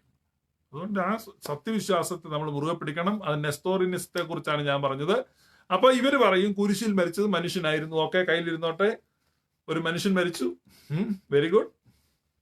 നിങ്ങൾ ആ പൊട്ടത്തരം വിശ്വസിച്ചോണ്ടിരുന്നു. മനസ്സിലായോ? പെന്തക്കോസ്തുകാരുടെ വിശ്വാസം എന്താണ്?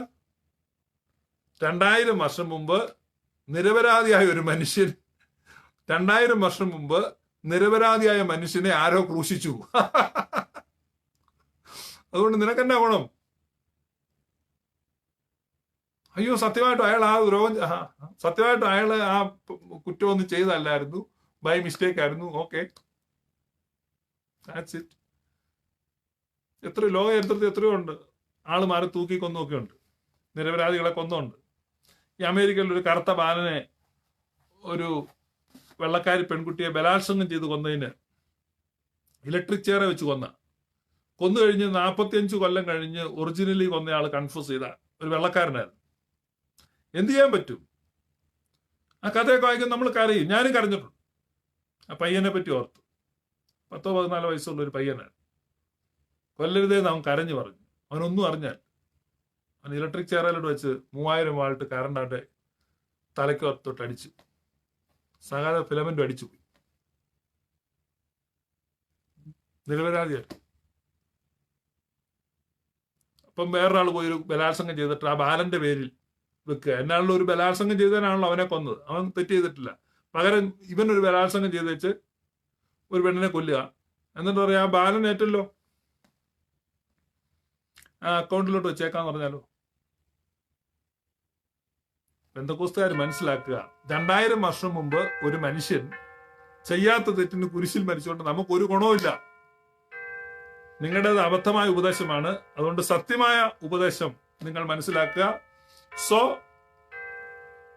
ശരിയായ ക്രിസ്റ്റോളജി എന്താണ്? കുരിശിൽ ക്രിസ്തു മരിച്ചതുകൊണ്ട്, യേശു മരിച്ചതുകൊണ്ട് നമുക്ക് എന്താണ് ബെനിഫിറ്റ് ഉണ്ടാകുന്നത്? Stay tuned. നിങ്ങൾ കേൾക്കുന്നത് ഗ്ലോറിയസ് ഗോസ്പൽ. നവംബർ മാസം 29-30 ദിവസങ്ങളിൽ തിരുവല്ലയിൽ നടക്കുന്ന ക്യാമ്പിൽ നമ്മൾ ഡിസ്കസ് ചെയ്യും യേശു കുരിശിൽ മരിച്ചതുകൊണ്ട് മനുഷ്യന് എന്താണ് പ്രയോജനമുണ്ടായത്. സോ ഇത് ഇത്രയും കാര്യങ്ങളാണുള്ളത്. ഇവരുടേത് അബദ്ധമാണ്. എന്നെ കേൾക്കുന്ന പെന്തക്കോസ്തുകാര് ആരെങ്കിലും കേൾക്കുന്നുണ്ടെങ്കിൽ നിങ്ങൾ അങ്ങനെയാണോ അല്ലയോ എന്ന് പറയണം. നിങ്ങൾ നിങ്ങളുടെ പാസ്റ്റർമാരോട് ചോദിക്കണം. നിങ്ങൾ വഞ്ചിക്കപ്പെട്ടിരിക്കുകയാണ്. നിങ്ങളുടെ പാസ്റ്റർമാരെ പോയി കണ്ടിട്ട് ചോദിക്കണം, പാസ്റ്ററെ നമ്മൾ എന്താണ് വിശ്വസിക്കുന്നത്? സത്യത്തിൽ നമ്മളൊക്കെ ആരാ? നമ്മുടെ വിശ്വാസം എന്താണ്? ഞങ്ങളുടെ വിശ്വാസം, നിങ്ങളുടെ വിശ്വാസം എന്താണ്? നിങ്ങൾ തിരക്ക്.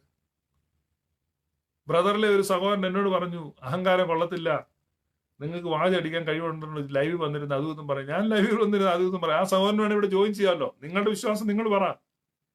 നിങ്ങൾ എന്താണ് വിശ്വസിക്കുന്നത്? ചലഞ്ച് ചെയ്യുകയാണ്. കേരളത്തിലെ ഓരോ പെന്തക്കോസ്തുകാരനെയും ചില ആളുകളൊക്കെ ഐ ആം ടു സ്മോൾ എന്നൊക്കെ പറഞ്ഞ ഞാൻ അവരല്ല. കാരണം തിയോളജി പഠിച്ചിട്ടില്ല, ഇല്ല. ബൈബിൾ കോളേജ് പോയിട്ടില്ല, ഇല്ല. വിദ്യാഭ്യാസം ഇല്ല. എന്നെ സംബന്ധിച്ച് എനിക്ക് അങ്ങനത്തെ യാതൊരു ക്രെഡൻഷ്യലും ഇല്ല. അപ്പോസ്തലിക എനിക്ക് അങ്ങനത്തെ അംഗീകാരങ്ങളില്ല, യാതൊരു അപ്രൂവലും ഇല്ല, ഒന്നുമില്ല. ഈ ഷിബു പീഡിയക്കൽ എന്ന് പറഞ്ഞ ആരാണെന്ന് ചോദിച്ചാൽ പട്ടക്കാരനാണോ, മേൽപ്പട്ടക്കാരനാണോ, ഡോക്ടറേറ്റ് ഉള്ള ആളാണോ, എഡ്യൂക്കേഷൻ ഉള്ള ആളാണോ? ഒന്നും അല്ലടാ പോയി. ഒരു സംശയാലു. ഇത്രയേ ഉള്ളൂ. പെന്തക്കോസ്ത് ബ്രദറൻ ഉപദേശങ്ങളിൽ സംശയമുള്ള ഒരാൾ, അത്രയും ക്രെഡൻഷ്യലേ ഉള്ളൂ.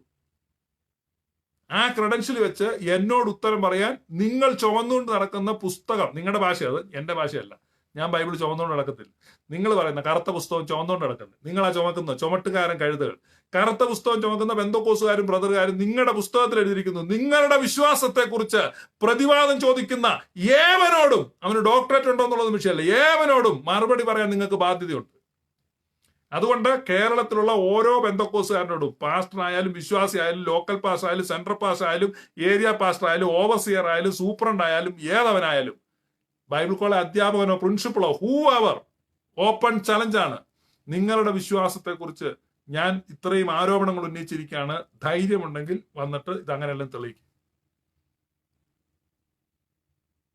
ക്രിസ്ത്യാനിത്വത്തിന് അപമാനമായിട്ട്. This is an open challenge.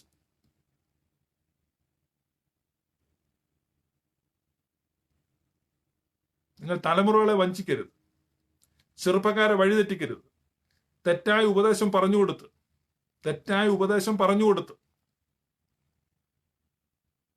മനസ്സിലായോ? ഒറ്റ കഥ ഒറ്റ പ്രാവശ്യമേ ഉള്ളൂ. ഏതാ?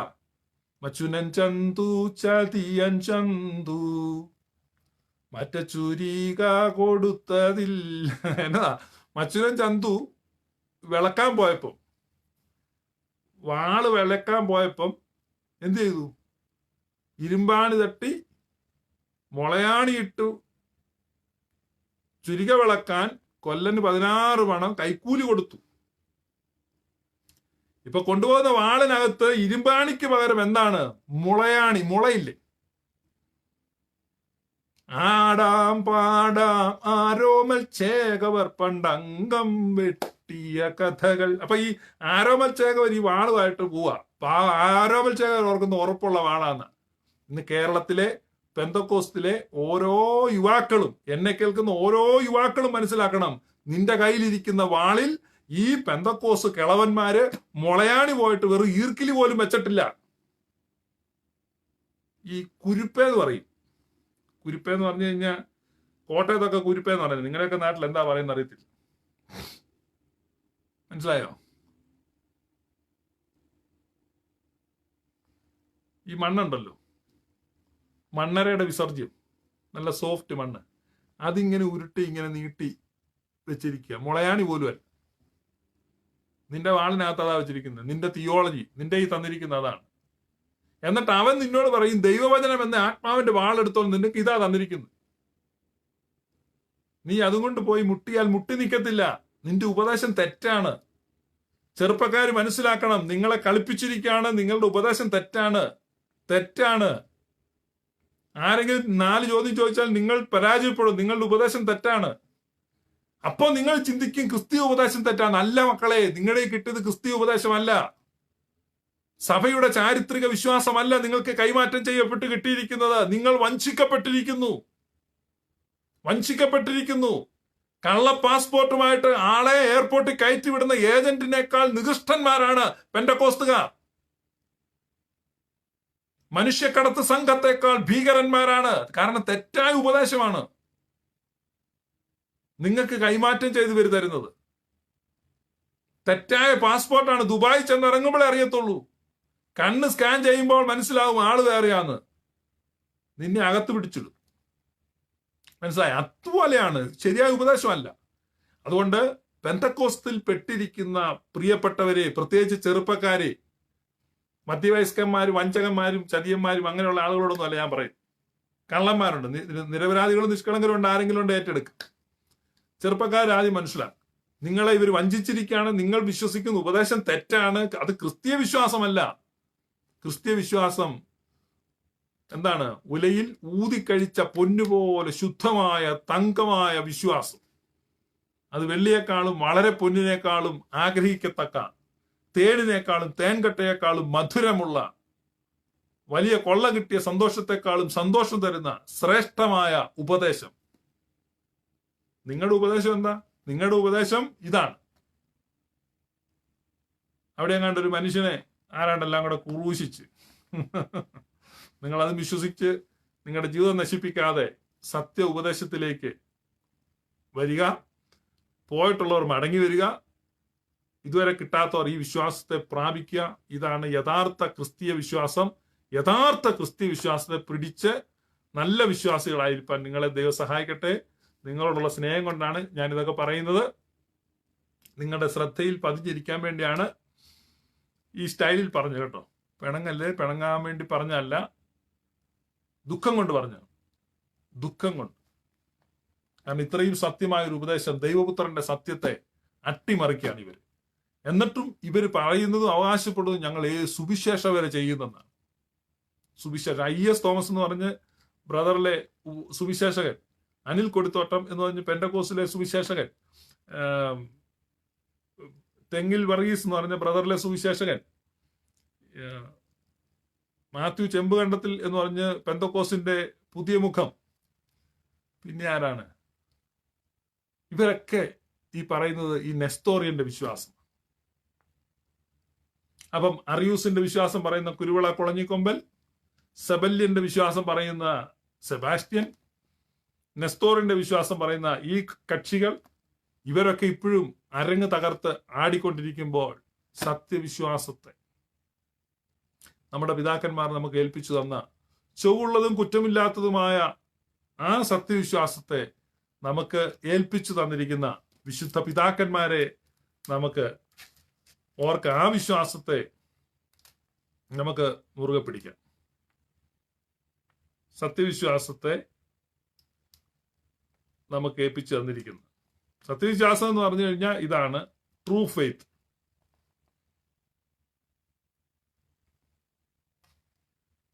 True faith.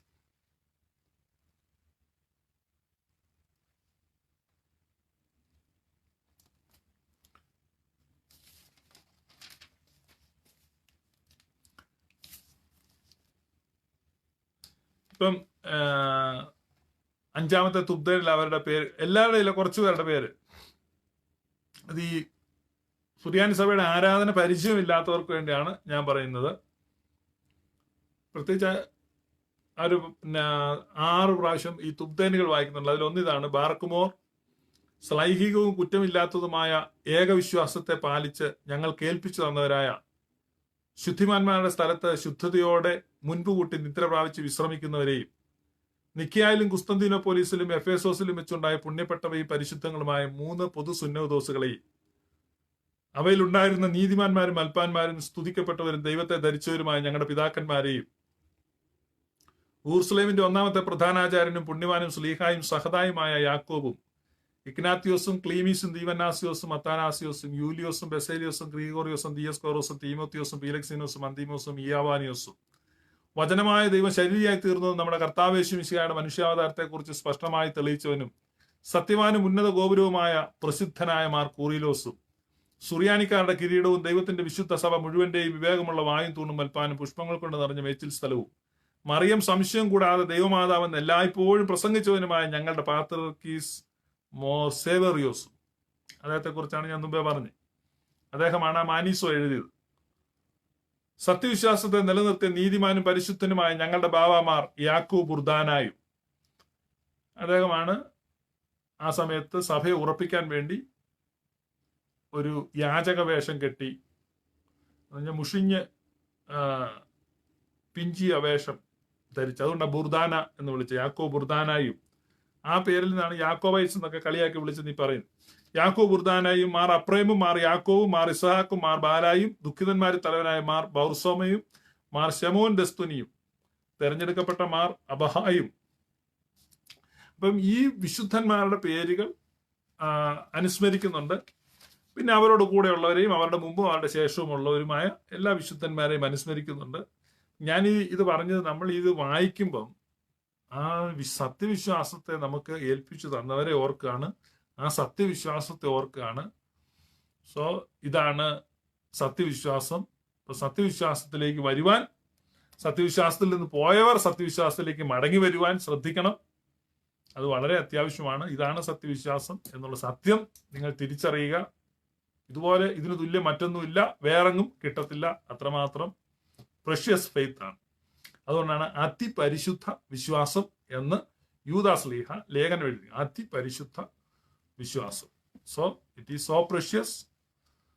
അതിപരിശുദ്ധമായ വിശ്വാസമാണ്, വിലയേറിയ വിശ്വാസമാണ്, പ്രഷ്യസ് ആണ്.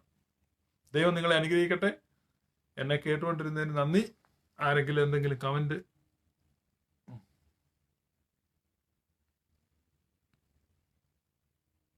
തുബ്ദം വായിക്കുന്നു. ജിജി എബ്രഹാം, ഈ തുബ്ദം വായിക്കുന്നു വേണേ അതായത് സാൻ ഇത് പറഞ്ഞെന്നാന്ന് വെച്ച് കഴിഞ്ഞാൽ, ഈ കുർബാനയ്ക്കൊക്കെ പോകുന്ന ചില സാധനം, എന്റെയൊക്കെ ഞാൻ പണ്ടൊക്കെ കുർബാനയ്ക്ക് പോകുന്ന സമയത്ത് ഈ തുബ്ദൻ വായിക്കുക എന്ന് പറഞ്ഞാൽ ഇരിക്കാൻ പറ്റുള്ളൂ, സുഖം ഉണ്ടല്ലോ എന്നുള്ള ഈ പരിചയമില്ലാത്തവർ മനസ്സിലാക്കണം. ഇതേ സമയം വായിക്കുമ്പോൾ ഇരിക്കാനുള്ള അവസരം കിട്ടും. അതുകൊണ്ടാണ് അങ്ങനെ കമന്റ് എഴുതി. So that's it. അതുകൊണ്ട് ഞാൻ പെന്റക്കോസ്തുകാരുടോ ബ്രദറുകാരുടോ പിണക്കം കൊണ്ട് പറഞ്ഞല്ല, നിങ്ങളുടെ ആ ഒരു ബുദ്ധി ഉണരാൻ വേണ്ടി അല്പം രൂക്ഷമായിട്ട് പറഞ്ഞതാണ്. ദൈവം നിങ്ങളെ അനുഗ്രഹിക്കട്ടെ. May God bless you.